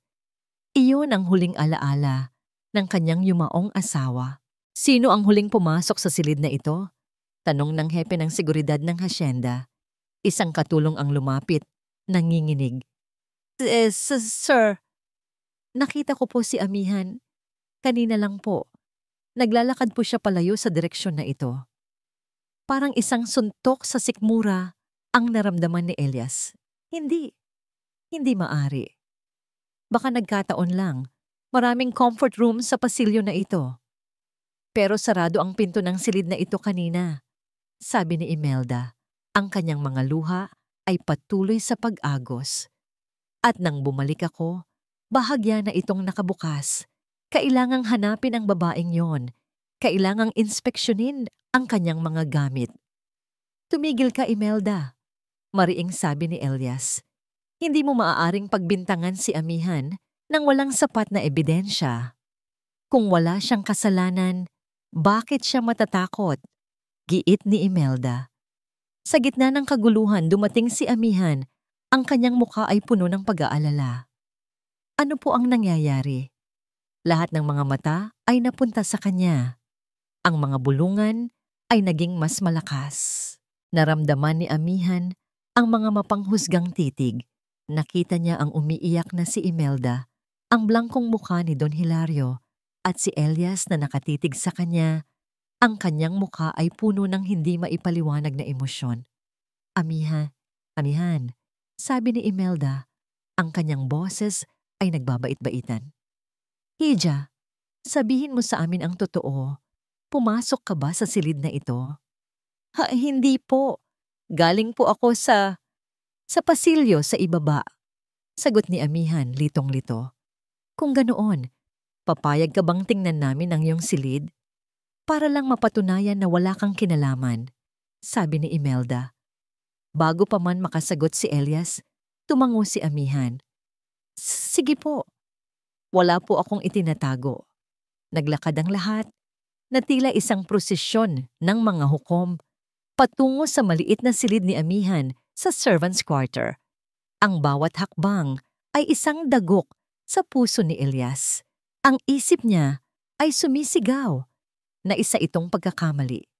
Isang masamang panaginip Ngunit ang alaala ni Clarice ay bumabalik. Ang tiwalang kanyang ibinigay na sinuklian ng kataksilan. Binuksan ni Amihan ang pinto ng kanyang silid. Simple lang ito, malinis. May isang maliit na kama, isang maliit na aparador, at isang mesa. "Tingnan niyo ang lahat," sabi ni Imelda sa mga gwardiya. Sinimulan nilang halongkatin ang mga gamit ni Amihan, ang iilang damit, ang mga lumang libro. Habang tumatagal, nagsisimula ng huminga ng maluwag si Elias. Walang kahit ano. Ngunit pagkatapos, binuksan ng isang gwardiya ang isang maliit at lumang bag na nakasabit sa likod ng pinto. Ang bag na dala-dala ni Amihan noong unang araw niya sa hasyenda. Inilabas nito ang laman, isang suklay, isang pitaka na may kaunting barya at isang kumikinang na bagay ang nahulog mula sa loob at gumulong sa sahig na kahoy. Huminto ang paghinga ng lahat. Ang nawawalang kwintas na esmeralda. Naroon ito, kumikinang sa ilalim ng liwanag ng bombilya sa tabi ng mga gasgas na sapatos ni Amihan. Ang kontrast sa pagitan ng karangyaan ng alahas at ng karalitaan ng kanyang mga gamit ay isang tahimik ngunit malakas na akusasyon. "Hindi," bulong ni Amihan. Ang kulay ay nawala sa kanyang mukha. "Hindi sa akin yan. Hindi ko alam kung paano." Sinubukan niyang ipaliwanag ang narinig niya sa pagitan ni Imelda at Perla. Ngunit ang kanyang mga salita ay nagkakabuhol-buhol, tunog desperado, at walang saysay sa harap ng isang matibay na ebidensya. Tumingin si Elias kay Imelda na nakatakip sa kanyang bibig. Ang kanyang mga mata ay nagpapahayag ng pagkagulat at sakit. Isang perpektong pag-arte, pero ang pinakamasakit sa lahat ay ang tingin sa mga mata ng kanyang lolo. Ang paghanga ay naging pagkadismaya, ang pagmamahal ay naging pagdududa. Hinarap ni Elias si Amihan, ang babaeng kasayaw niya kanina, ang babaeng nagpatibok muli sa kanyang puso, ang babaeng, marahil, ay ang pinakamagaling na aktres sa lahat. Ang sakit ng nakaraan at ang pait ng kasalukuyan ay nagsanib sa kanyang dibdib. Lumapit siya, ang bawat hakbang ay tila isang milya.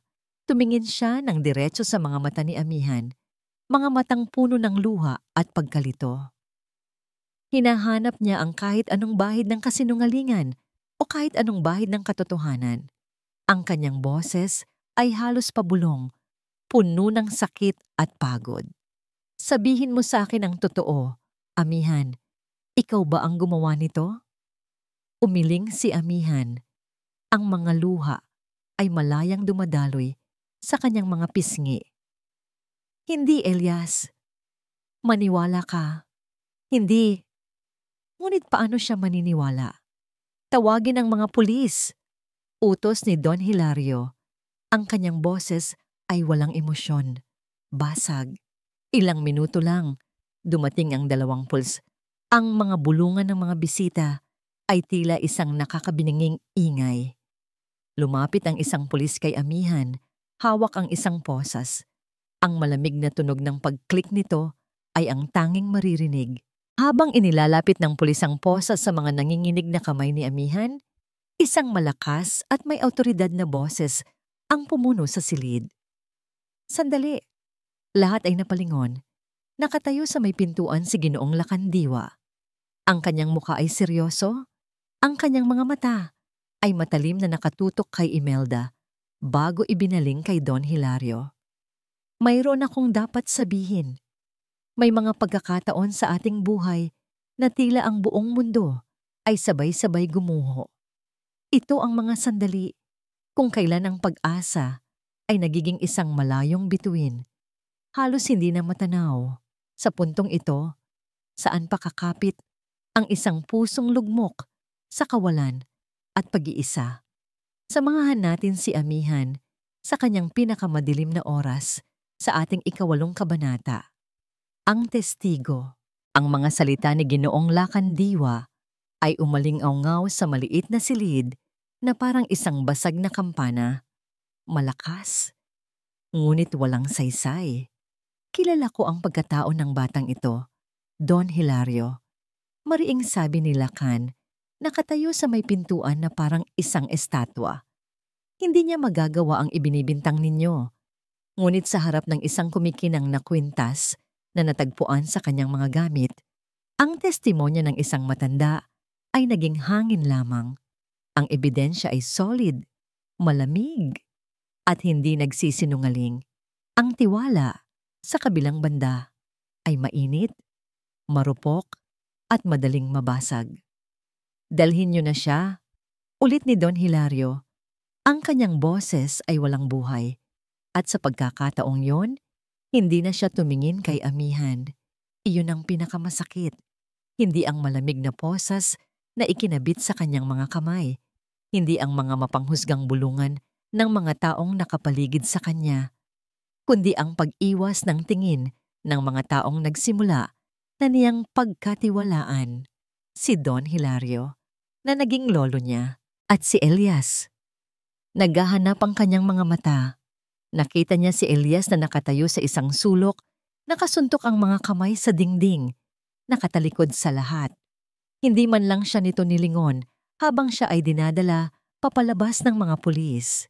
At sa sandaling iyon, naramdaman ni Amihan ang tunay na kahulugan ng pag-iisa. Ang sayaw nila kanina, ang init ng kanyang mga kamay, ang pag-asa sa kanyang mga mata. Lahat ay naging isang malayong panaginip. Ang istasyon ng pulis ay malamig at amoy disinfectant. Pinaupo siya sa isang matigas na bakal na upuan sa loob ng isang maliit na selda. Ang pinto ay nagsara nang may malakas na kalabog, isang tunog na nagsasabing wala na siyang kawala. Umupo siya sa gilid ng kama, niyakap ang kanyang mga tuhod. Dito na ba magtatapos ang lahat? Pagkatapos ng lahat ng kanyang pinagdaanan, pagkatapos ng munting pag-asang kanyang natikman, babalik na naman ba siya sa simula? O mas malala pa? Isang magnanakaw. Iyon ang itatawag sa kanya ng mundo. Ang mga luha na kanina pa niya pinipigilan ay malaya ng dumaloy. Umiyak siya hindi lang dahil sa akusasyon, kundi dahil sa pakiramdam ng kataksilan. Ang matamis na ngiti ni Tita Imelda na isa palang lason. Ang kabaitan ni Don Hilario na biglang naglaho. Ang nagsisimulang pagtitiwala ni Elias na nagdurog sa isang iglap. Naglaro sa kanyang isipan ang tanong nito. Sabihin mo sa akin ang totoo, Amihan. Ikaw ba ang gumawa nito? Naramdaman niya ang sakit sa boses nito, ang pag-aalinlangan. Gusto nitong maniwala, ngunit hindi nito kaya. At iyon ang pumatay sa natitirang pag-asa sa kanyang puso. Samantala, sa Hacienda Monteverde, ang mga bisita ay unti-unti nang nag-alisan. Nag-iiwan ng mga bulungan na siguradong magiging pico headline ng chismis kinabukasan. Naiwan si Elias sa gitna ng ballroom na ngayon ay tahimik at walang buhay. Hindi siya mapakali. Paulit-ulit na bumabalik sa isip niya ang mga luha sa mata ni Amihan. Ang panginginig ng boses nito habang sinasabing, "Hindi Elias, maniwala ka." Ngunit ang imahe ng kwintas sa tabi ng kanyang mga gamit ay parang isang tinik na nakabara sa kanyang lalamunan. Bumalik siya sa silid ni Amihan. Ang mga gamit nito ay nakakalat pa rin. Walang laman. Simple. Ang amoy nito ay naiwan pa rin sa unan. Umupo siya sa gilid ng kama kung saan ito nakaupo kanina. Sinusubukang intindihin ang lahat. Bakit niya gagawin iyon? Kung pera lang ang habol niya, sana ay matagal na siyang gumawa ng mas malaking eksena. Bakit sa ganitong paraan? Isang paraan na siguradong mahuhuli siya? Bigla, may nag-flash sa kanyang isipan. Isang maliit, halos walang kwentang detalye mula kaninang umaga. Nakasalubong niya si Tita Imelda sa pasilyo. May suot itong isang magandang brooch sa kanyang bestida, isang pilak na bulaklak na may maliit na perlas sa gitna. Napansin niya ito, dahil isa sa mga talulot nito ay bahagyang nakaangat, tila matatanggal na. Isang teorya ang nabuo sa kanyang isipan, isang nakakabaliw, ngunit posibleng teorya. Tumayo siya at sinimulang suriin ang sahig malapit sa aparador, sa lugar kung saan maaring sumabit ang damit ng kung sino mang maglalagay ng kwintas sa bag ni amihan. Hinawi niya ang isang maliit na rug. At doon, sa ilalim nito, isang maliit na bagay ang kumislap, ang pilak na talulot mula sa brooch ni Tita Imelda. Napahawak siya sa dingding para suportahan ang sarili. Ang kanyang hinala ay totoo. Isang patibong, isang napakagaling na patibong. At siya, tulad ng lahat, ay naging isang bulag na manonood. Mabilis siyang lumabas ng silid. Kailangan niyang makahanap ng mas matibay na ebidensya. At alam niya kung sino ang makakatulong sa kanya. Natagpuan niya si Ginoong Lakan sa Hardin, nakatayo sa ilalim ng puno ng mangga, nakatingin sa malayo. Ginoong Lakan, tawag ni Elias. Lumingon ang matanda. Ang kanyang mukha ay seryoso. Alam ko na kung bakit ka narito, binata. Ipinakita ni Elias ang pilak na talulot. Si Tita Imelda. Siya ang may pakana ng lahat. Tumango si Lakan. Matagal ko nang pinagmamasdan ang bawat galaw niya. Mula pa noong unang araw ni amihan dito. Kailangan natin ng patunay, sabi ni Elias. Ang kanyang boses ay puno ng pagkaapura. Isang bagay na hindi nila matatanggi, ang security cameras. Mabilis silang nagtungo sa security room. Libo-libong mga screen ang nasa harap nila, nagpapakita ng bawat anggulo ng mansyon. Hinanap nila ang footage mula sa pasilyo na patungo sa servants' quarter, sa oras kung kailan nangyari ang krimen. At doon, nakita nila ito. Mayroong isang segment, humigit kumulang 5 minuto, na nawawala, burado. Hindi ito isang technical glitch. Ito ay sinadya. May nagbura nito. Sabi ni Lakan, ang kanyang boses ay mababa. Ang sino mang gumawa nito ay alam kung paano takpan ang kanyang mga bakas. Kung nabura, kaya ring ibalik. Mariing sabi ni Elias. Kinuha niya ang kanyang telepono. May kilala siyang pinakamagaling na IT expert sa Maynila. Isang taong may utang na loob sa kanya. Kailangan ko ng pabor, sabi ni Elias sa telepono. Isang malaking pabor. Ipinadala niya ang corrupted file sa kanyang kaibigan. Ang sumunod na 2 oras ay ang pinakamahabang 2 oras sa buhay ni Elias. Naghintay sila ni Lakan sa loob ng silid-aklatan, ang lugar kung saan nagsimula ang lahat ng kanyang pagdududa at pag-asa. Walang nagsasalita. Ang tanging maririnig ay ang pag-ikot ng kamay ng orasan. Bawat segundo ay parang isang martilyo na pumupukpok sa kanyang dibdib. Sa wakas, tumunog ang telepono ni Elias. Ang ingay nito ay tila isang alarma sa sunog. Sa gitna ng katahimikan, mabilis niya itong sinagot. Nakuha mo na ba? Tanong niya. Hindi na nag-abalang mag-hello. Isang sandali ng katahimikan sa kabilang linya. Pagkatapos ay nagsalita ang kanyang kaibigan, ang boses nito ay malinaw. Nakuha ko na, sir. Nirecover ko na ang file at malinaw na malinaw kung sino ang pumasok sa kwarto ni Miss Rosales ng gabing iyon. Ang katotohanan ay parang araw. Maaari mo itong takpan ng mga ulap ng kasinungalingan, ngunit sa huli, ang liwanag nito ay palaging hahanap ng paraan upang sumikat. At kapag ito ay sumikat na, lahat ng anino, gaano man kadilim, ay mapipilitang maglaho. Ngayon, ating saksihan ang pagbubunyag ng katotohanan sa ating 9 na kabanata, ang pagbagsak ng reyna. Kinabukasan, ang Hacienda Monteverde ay nababalot ng isang mabigat at hindi pangkaraniwang katahimikan. Ang mga bulaklak sa hardin ay tila nawalan ng kulay at ang buong mansyon ay parang nagluluksa. Sa loob ng opisina ni Don Hilario, ang tensyon ay mas masahol pa sa katahimikan. Nakatayo si Tita Imelda sa harap ng mesa ni Don Hilario. Hawak ang isang pluma at isang dokumento. Ang kanyang mukha ay nagpapahayag ng huwad na kalungkutan. "Tito, alam kong masakit ito para sa'yo," sabi niya sa isang malambing na boses. "Ngunit kailangan nating protektahan ang pangalan ng pamilya. Ang pagpirma mo sa kasulatang ito ay magpapatunay na wala na tayong anumang koneksyon sa babaeng yon. Isang waiver para hindi na niya tayo magulo pa." Si Don Hilario, na tila tumanda ng 10 taon sa loob lang ng isang gabi, ay nakatingin sa kawalan.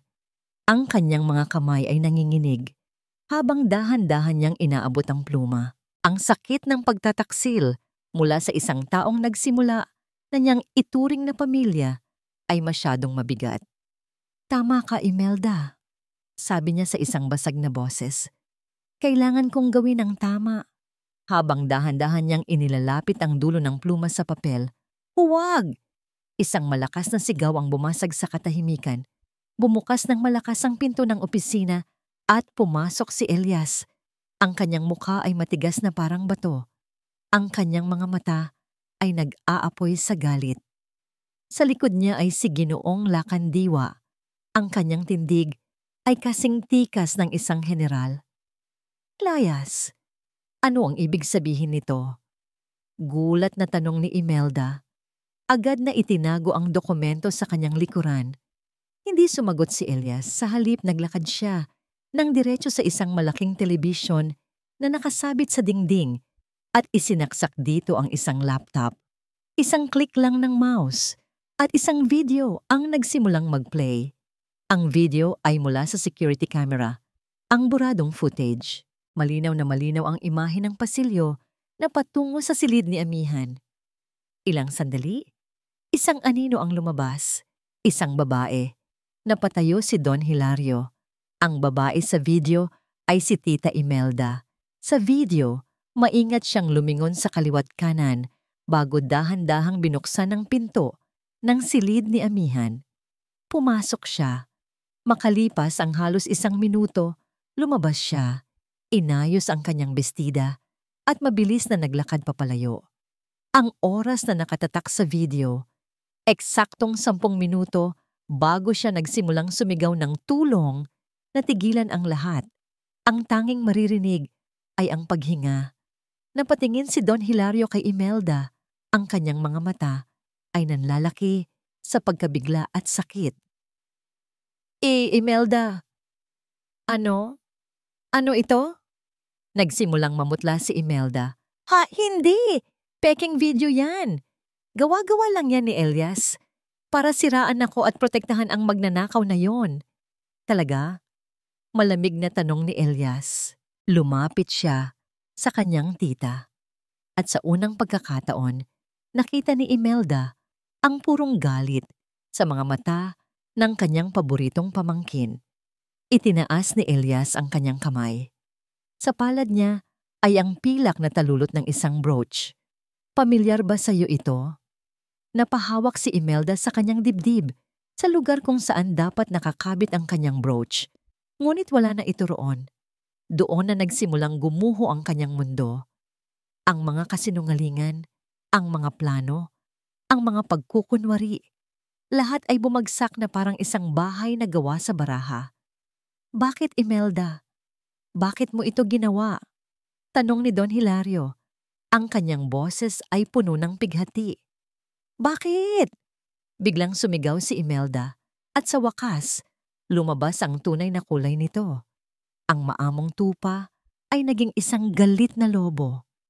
Ang kanyang mukha ay napuno ng inggit at galit na matagal na niyang itinatago. "Dahil pagod na ako. Pagod na akong maging malayong kamag-anak lang. Pagod na akong maging anino niyo lang. Buong buhay ko, nagtiis ako sa mga tira-tira ninyo. At nang dumating ang babaeng yan, nakita ko kung paano niyo siya tingnan, Tito. Ang paraan ng pagtingin niyo sa kanya. Katulad ng paraan ng pagtingin niyo noon kay Ricardo."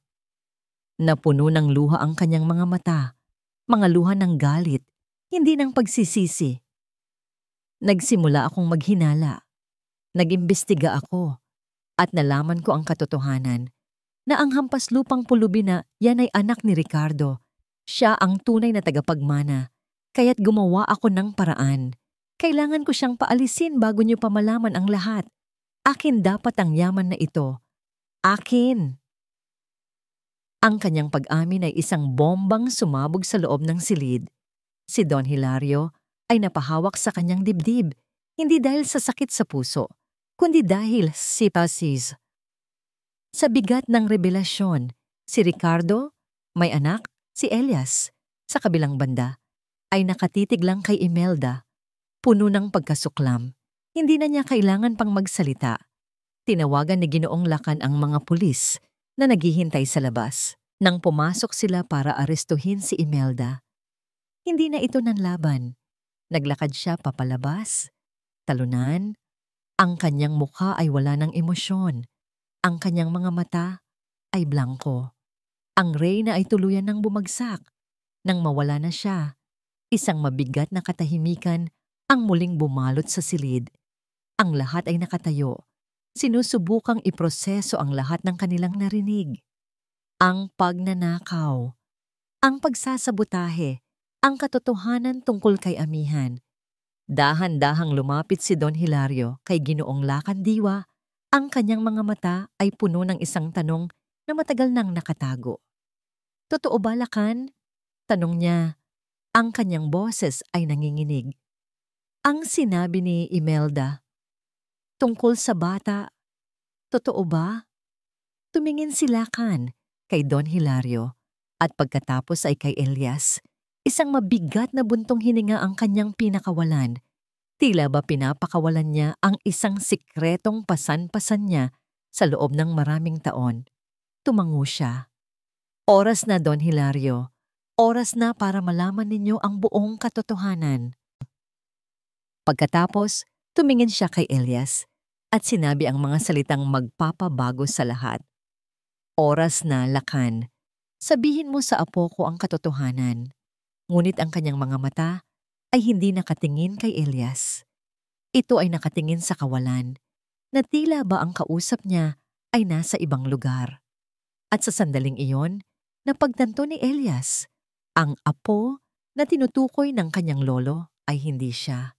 Lahat ng atensyon ay biglang nabaling sa pinto, kung saan kadarating lang ng paisang tao, kasama ang mga pulis, matapos siyang mapawalang sala. Nakatayo roon si Amihan. Ang kanyang mukha ay puno pa rin ng pagkalito. Hindi naiintindihan ang mga huling salitang kanyang narinig. Ang ating dugo ay isang ilog na nag-uugnay sa atin sa nakaraan. Gaano man kalayo ang ating marating, ang agos nito ay palaging bumabalik sa pinagmulan. Para kay Amihan, ang ilog ng kanyang pagkatao ay malapit ng ibunyag ang pinakatatago nitong lihim. Ating pakinggan ang kwento ng isang nawawalang alaala sa ating 10 kabanata, Dugo ng Monteverde. Nakatayo si Amihan sa may pintuan ng opisina. Ang kanyang katawan ay tila napako sa kinatatayuan.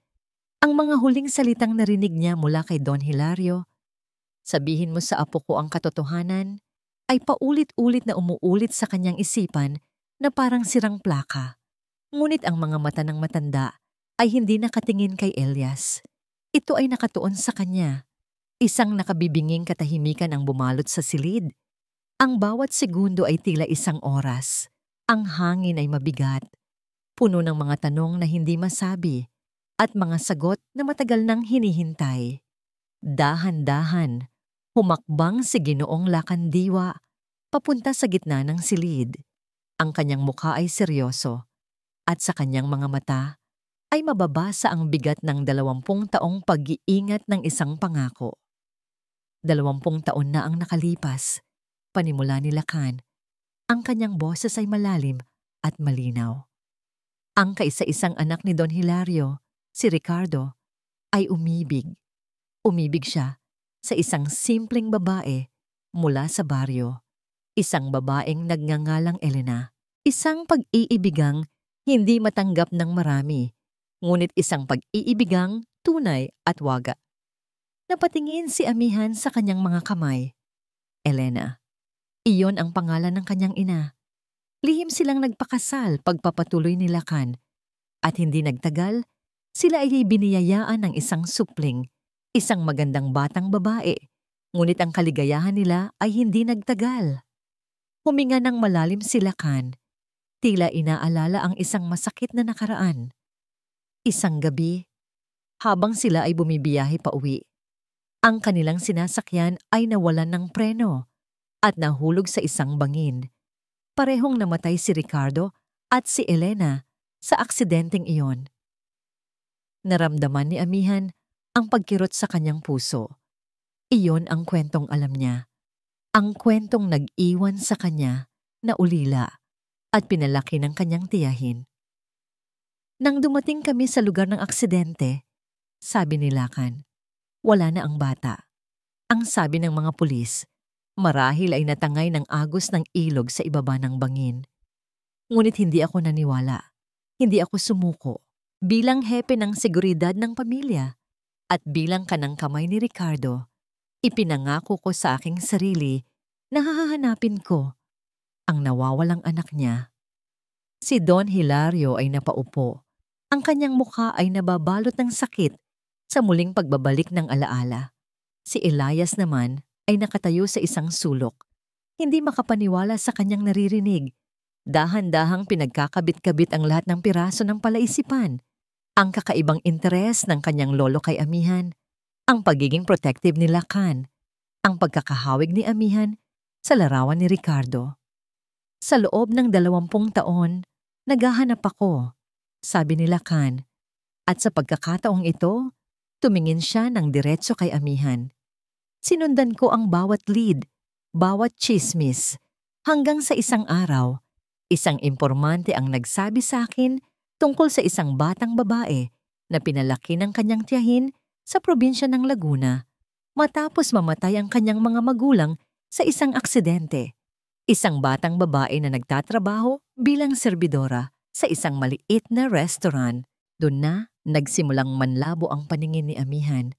Ang kanyang mga tuhod ay nanghina. Kaya't pumunta ako sa restaurant na yon, sabi ni Lakan. Nagpanggap akong isang matandang pulubi. Gusto kong makita, hindi ang kanyang mukha, kundi ang kanyang puso. Gusto kong malaman kung nakuha niya ang kabutihan ng kanyang ina at ang paninindigan ng kanyang ama. At hindi ako nabigo. Lumapit si Don Hilario kay amihan. Ang kanyang mga mata, na kanina'y puno ng pagdududa, ay ngayon ay puno na ng mga luhang hindi mapigilan. Hiya! Mula sa kanyang bulsa, kinuha ng matanda ang isang lumang panyo. Maingat niyang ibinuklat ito. Sa loob nito ay isang maliit na silver na bracelet na halatang para sa isang sanggol. May nakaukit ditong isang pangalan. Amihan. Ito, sabi ni Don Hilario, ang kanyang boses ay nanginginig. Ang suot-suot mo noong ikay isinilang. Ibinigay ko ito sa aking anak para ibigay sa kanyang anak. Hinawakan ni amihan ang bracelet. Malamig ito, ngunit nang dumampi ito sa kanyang balat, isang kakaibang init ang kanyang naramdaman. Isang pamilyar na pakiramdam. Isang alaalang matagal nang natutulog sa kaibuturan ng kanyang pagkatao ay biglang nagising. At doon, hindi na niya napigilan. Bumagsak ang kanyang mga luha. Hindi na luha ng sakit o galit, kundi luha ng pagkalito, ng pagkabigla, at ng isang emosyon na hindi pa niya nararamdaman kailanman. Ang pakiramdam ng pagiging kabilang. Ang babaeng itinuring na pulubi, ang serbidorang hinamak, ang magnanakaw na inakusahan, ay isang Monteverde. Siya ang nawawalang apo. Siya ang nag-iisang tagapagmana. Ang buong mundo niya ay gumuho at muling nabuo sa isang iglap. Tumingin siya sa paligid. Kay Ginoong Lakan, ang kanyang tagapagbantay, kay Don Hilario, ang kanyang lolo, at kay Elias. Nakatayo si Elias, nakatingin sa kanya. Ang lahat ng pader sa pagitan nila, ang estado sa buhay, Ang pagdududa, ang nakaraan, ay gumuho na. Ang natira na lang ay ang katotohanan. Sa mga mata ni Elias, wala nang pagdududa, wala nang galit. Ang naroon na lang ay pagsisisi, paghanga, at isang damdaming mas malalim pa kaysa sa inaakala niya. Lumapit ito sa kanya, dahan-dahan, na tila natatakot na baka isa lang siyang panaginip na maglalaho. Amihan, bulong nito. Tumingin si Amihan sa kanya. Ang mga luha ay patuloy na dumadaloy sa kanyang mga pisngi. Sa gitna ng lahat ng kaguluhan, sa gitna ng isang katotohanang napakahirap paniwalaan, isa lang ang tanong na nabuo sa kanyang isipan. Isang tanong na magdidikta sa kanilang kinabukasan. Ngayon, tanong niya sa isang nanginginig na boses, ano nang mangyayari sa atin?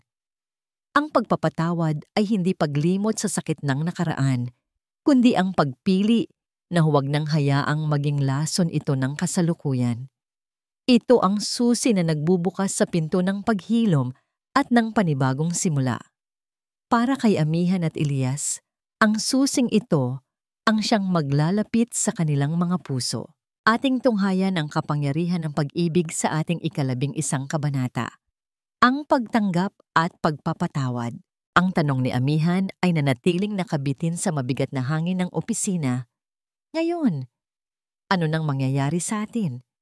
Walang direktang sagot na narinig. Sa halip, ang naging tugon ay isang serye ng mga pangyayari na tila isang panaginip. Si Amihan ay dinala sa pinakamalaking silid sa mansyon na may sarili itong balkonahe na tanawang buong hasyenda.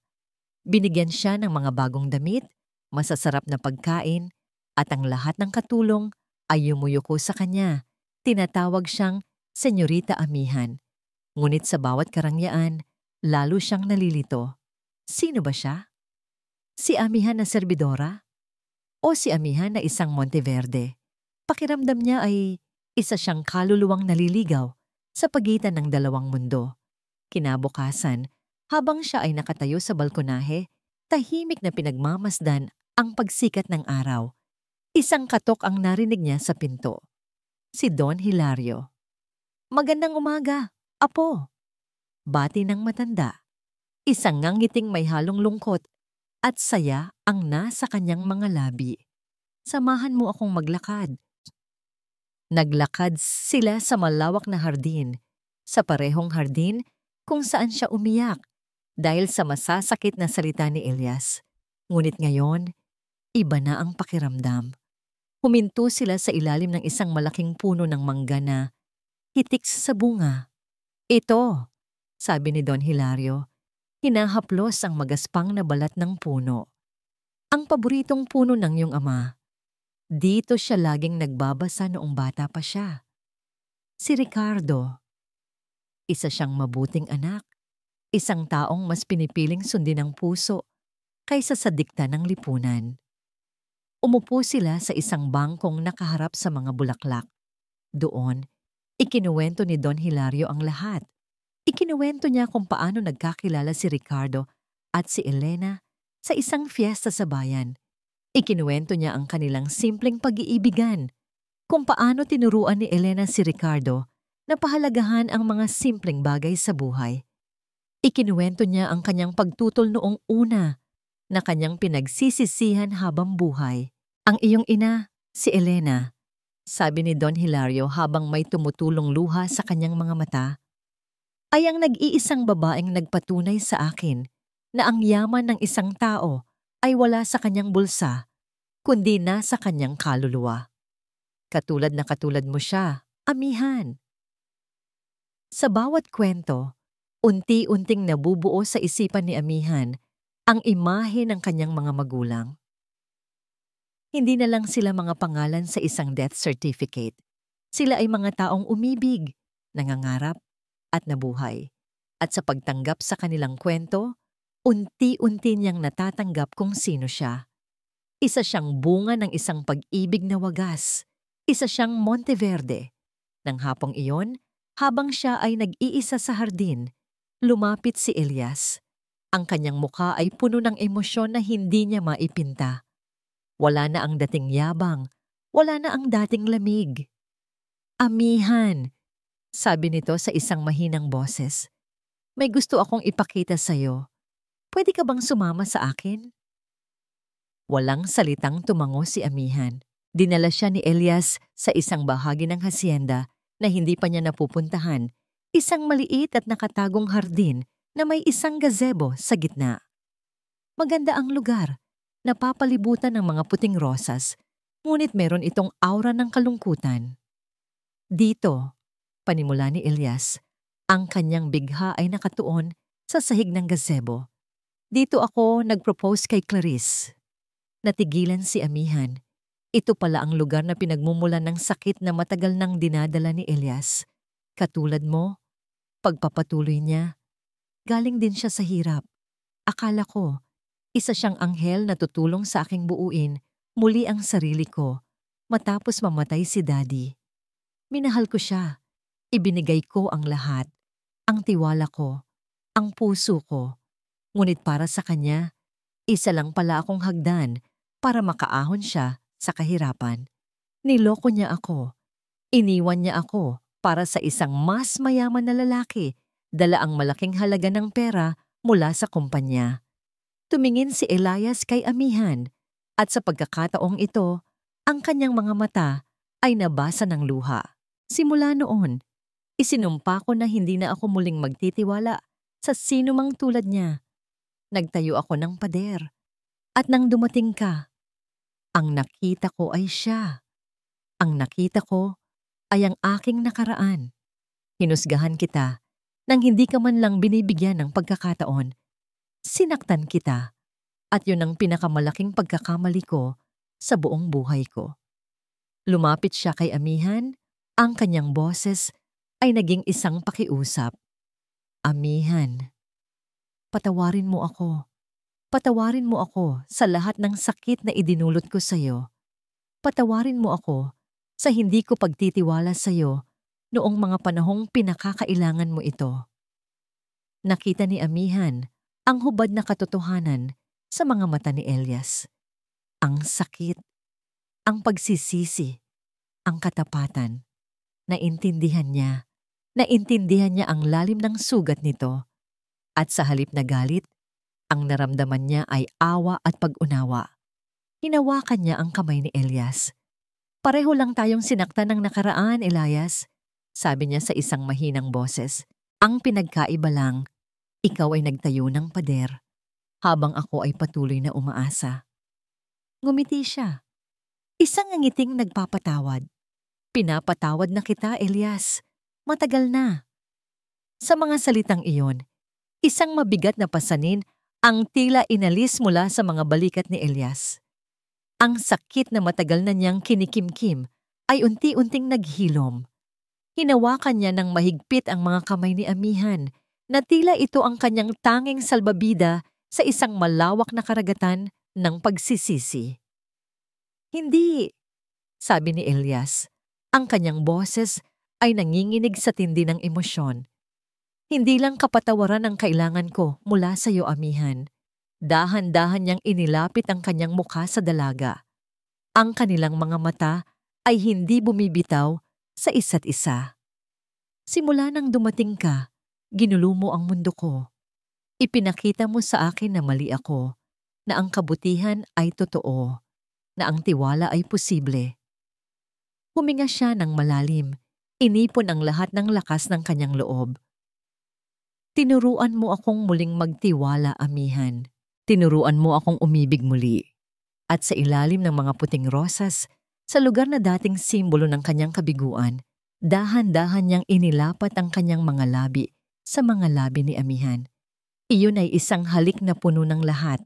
Puno ng pagsisisi, ng pasasalamat, ng pagpapatawad, at ng isang bagong simula. Sa simula ay marahan, puno ng pag-iingat, na tila nagtatanong. At nang tumugon si Amihan, nang maramdaman niya ang init at pagtanggap nito, ang halik ay lumalim, isang pag-angkin, isang pangako. Wala ng mga pader, wala ng mga maskara, Wala nang pagdududa. Ang naroon na lang ay dalawang pusong sinugatan ng nakaraan, ngunit sa wakas ay natagpuan ang kanilang lunas sa isa't isa. Nang sila'y maghiwalay, pareho silang humihingal. Ang kanilang mga noo ay magkadikit. Ang sikat ng papalubog na araw ay nagbibigay ng isang ginintuang liwanag sa kanilang paligid. Amihan, bulong ni Elias. Mahal kita. Isang luha ng kaligayahan ang dumaloy mula sa mga mata ni Amihan. Hinaplos niya ang pisngi ni Elias. Mahal din kita, Elias. Samantala, sa di kalayuan, mula sa bintana ng silid-aklatan, tahimik na pinagmamasdan sila ni na Don Hilario at Ginoong Lacan. Isang ngiti ng katuparan ang gumuhit sa mga labi ng dalawang matanda. Ang mga nawasak na pangarap ng nakaraan ay sa wakas ay nabigyan ng panibagong pag-asa sa kasalukuyan. Habang papalubog ang araw, inanunsyo ni Don Hilario na magkakaroon ng isang press conference kinabukasan. Oras na para ipakilala sa buong mundo ang nawawalang tagapagmana ng pamilya Monteverde. Isang bagong kabanata ang magbubukas para kay Amihan. Isang kabanata na haharapin niya hindi na nag-iisa, kundi kasama ang lalaking nagturo sa kanya kung paano lumaban at ang lalaking tinuruan niya kung paano muling umibig. Ang bawat pagtatapos ay siya ring simula ng isang bagong kabanata. Ang mga sugat na naghilom ay nagiging paalala ng ating katatagan at ang mga aral na natutunan ay nagiging gabay sa ating paglalakbay. Para kina Amihan at Elias, ang pagtatapos ng kanilang paghahanap sa katotohanan ay simula pa lamang ng kanilang habambuhay. Ating tunghayan ang katuparan ng isang pangarap sa ating huli at ika-12 kabanata. Ang bagong simula. Ilang buwan ang lumipas. Ang dating tahimik at mahiyain na si Amihan Rosales ay isa ng pangalang kinikilala at iginagalang. Ngunit hindi dahil sa yaman o sa apelyidong Monteverde na kanyang dala, kundi dahil sa puso na nanatili sa kabila ng lahat. Sa isang bulwagan na puno ng mga kamera, mga reporter at mga importanteng panauhin, buong kumpiyansa na nakatayo si Amihan sa entablado. Ang kanyang suot ay isang eleganteng puting bestida, simple ngunit may dignidad. Sa likod niya ay isang malaking banner na may mga salitang Ricardo and Elena Foundation, ang puso ng pagtulong. Marami po ang nagtatanong kung ano ang pakiramdam na magising isang araw na nagbago ang iyong buong mundo. Panimula ni Amihan, ang kanyang boses ay kalmado at malinaw. Umaabot sa bawat sulok ng silid. Ang totoo po, ang mundong ginagalawan ko ay hindi nagbago. Ang nagbago po ay ang aking kakayahan na gumawa ng pagbabago. Tumingin siya sa mga taong nasa harap niya. Ang kanyang mga mata ay nagliliwanag sa katapatan. Hindi po salapi ang nagbigay sa akin ng halaga. Ang halaga ko at ang halaga ng bawat isa sa atin ay nasa kakayahan nating magmalasakit. Itinayo po namin ang Ricardo and Elena Foundation bilang parangal sa aking mga magulang na nagpatunay na ang tunay na pag-ibig ay hindi namimili ng estado sa buhay. Ang pundasyong ito ay para sa mga taong, tulad ko dati, ay nangangailangan lang ng isang pagkakataon, ng isang platong kanin, ng isang kamay na handang tumulong. Sa audience, tahimik na nakatayo si Elias sa isang sulok, malayo sa mga kamera. Sa kanyang mga mata, makikita ang walang hanggang paghanga at pagmamahal habang pinagmamasdan ang babaeng bumago sa kanyang buhay. Sa tabi niya ay si Don Hilario na may mga luhang dumadaloy sa kanyang pisngi, mga luha ng pagmamalaki. Pagkatapos ng talumpati, sinalubong siya ng malakas na palakpakan. Lumapit si Elias sa kanya sa backstage. "You were amazing," bulong nito habang inaabot ang kanyang kamay. Ngumiti si Amihan at hinawakan ito. "Hindi ko ito magagawa kung wala ka." Sa mga sumunod na linggo, naging abala sila sa pagpapatakbo ng pundasyon. Nagbigay sila ng mga scholarship, nagpakain sa mga komunidad, at nagtayo ng mga maliliit na kabuhayan. Nahanap nila hindi lang ang pag-ibig sa isa't isa, kundi ang isang layunin na pareho nilang pinahahalagahan. Isang tahimik na hapon, habang sila ay nagmamaneho pauwi mula sa isang charity event, dumaan sila sa pamilyar na bayan kung saan nagsimula ang lahat. Naalala mo pa ba? Tanong ni Elias. Binagalan ang takbo ng sasakyan. Tumingin si Amihan sa labas ng bintana. Naroon pa rin ito. Ang restaurant tahanan. May bago ng pangalan sa itaas nito, ang bagong kainan. Ngunit ang itsura ay halos pareho pa rin. Nagkatinginan sila. Isang hindi masabing emosyon ang dumaan sa pagitan nila. Gusto mong magkape? Tanong ni Elias na may isang maliit na ngiti. Tumango si Amihan. Pumarada sila at magkahawak kamay na pumasok sa loob. Amoy na amoy pa rin ang pamilyar na aroma ng nilutong pagkain. Umupo sila sa isang mesa sa sulok sa mismong pwesto kung saan unang nakita ni Amihan si Ginoong Lakan. Habang sila ay naghihintay ng kanilang order, isang malakas na boses ang pumunit sa katahimikan ng lugar. Ano ba yan? Ang lampa mo. Tingnan mo ang ginawa mo sa sahig. Napalingon sila. Isang bagong manager, isang babaeng may mataray na mukha. Ang galit na nakaturo sa isang basag na baso sa sahig. Sa harap nito ay isang batang-batang serbidor. Marahil ay hindi lalayo sa edad na 18 na nanginginig sa takot. Pipasensya na po, ma'am. Hindi ko po sinasadya. Sabi ng binatilyo, habang mabilis na pinupulot ang mga bubog. Hindi sinasadya. Ibabawas ko yan sa sahod mo. Sigaw ng manager. Para matuto ka. Akala nyo ba kung sino kayo? Mga serbidor lang kayo. Hindi ito charity para pagpasensyahan ang bawat pagkakamali nyo. Natigigilan si Amihan. Ang mga salita, ang tono, ang eksena. Para siyang nanonood ng isang multo mula sa kanyang nakaraan. Nakita niya ang kanyang sarili sa takot na mga mata ng binatang iyon. Ang kanyang puso ay kumirot sa awa at galit. Tumingin siya kay Elias. Hindi na kailangan pa ng salita. Sa mga mata ni Elias, nakita niya ang parehong emosyon, ang parehong desisyon. Ang lalaking dati mapanghusga sa mga mahihirap ay ngayon. Kasama niya. Handang manindigan para sa kanila. Isang ngiti ang gumuhit sa mga labi ni Amihan. Isang ngiti ng pag-unawa, ng katuparan, at ng lakas. Hinawakan ni Elias ng mahigpit ang kanyang kamay. Isang tahimik na mensahe ng suporta. Tumayo sila, magkasabay. At dahan-dahan, ngunit may bigat at determinasyon sa bawat hakbang, naglakad sila papalapit sa eksena. Handang ipaglaban ng tama.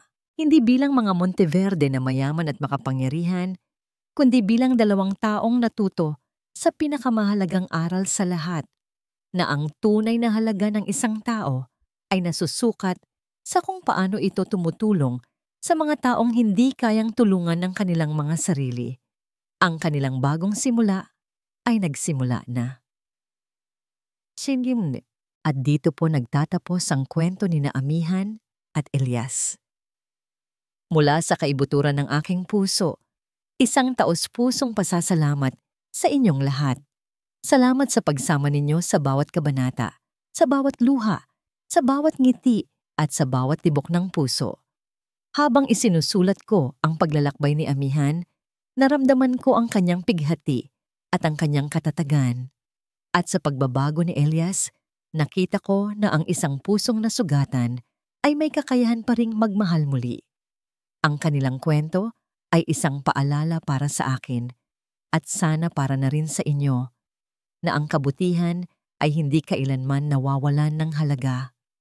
Sana, sa kwentong ito, na ipadama ko sa inyo na gaano man kadilim ang sitwasyon, palaging may liwanag na naghihintay, na ang isang munting gawa ng kabutihan ay maaaring maging simula ng isang malaking pagbabago at ang pagpapatawad.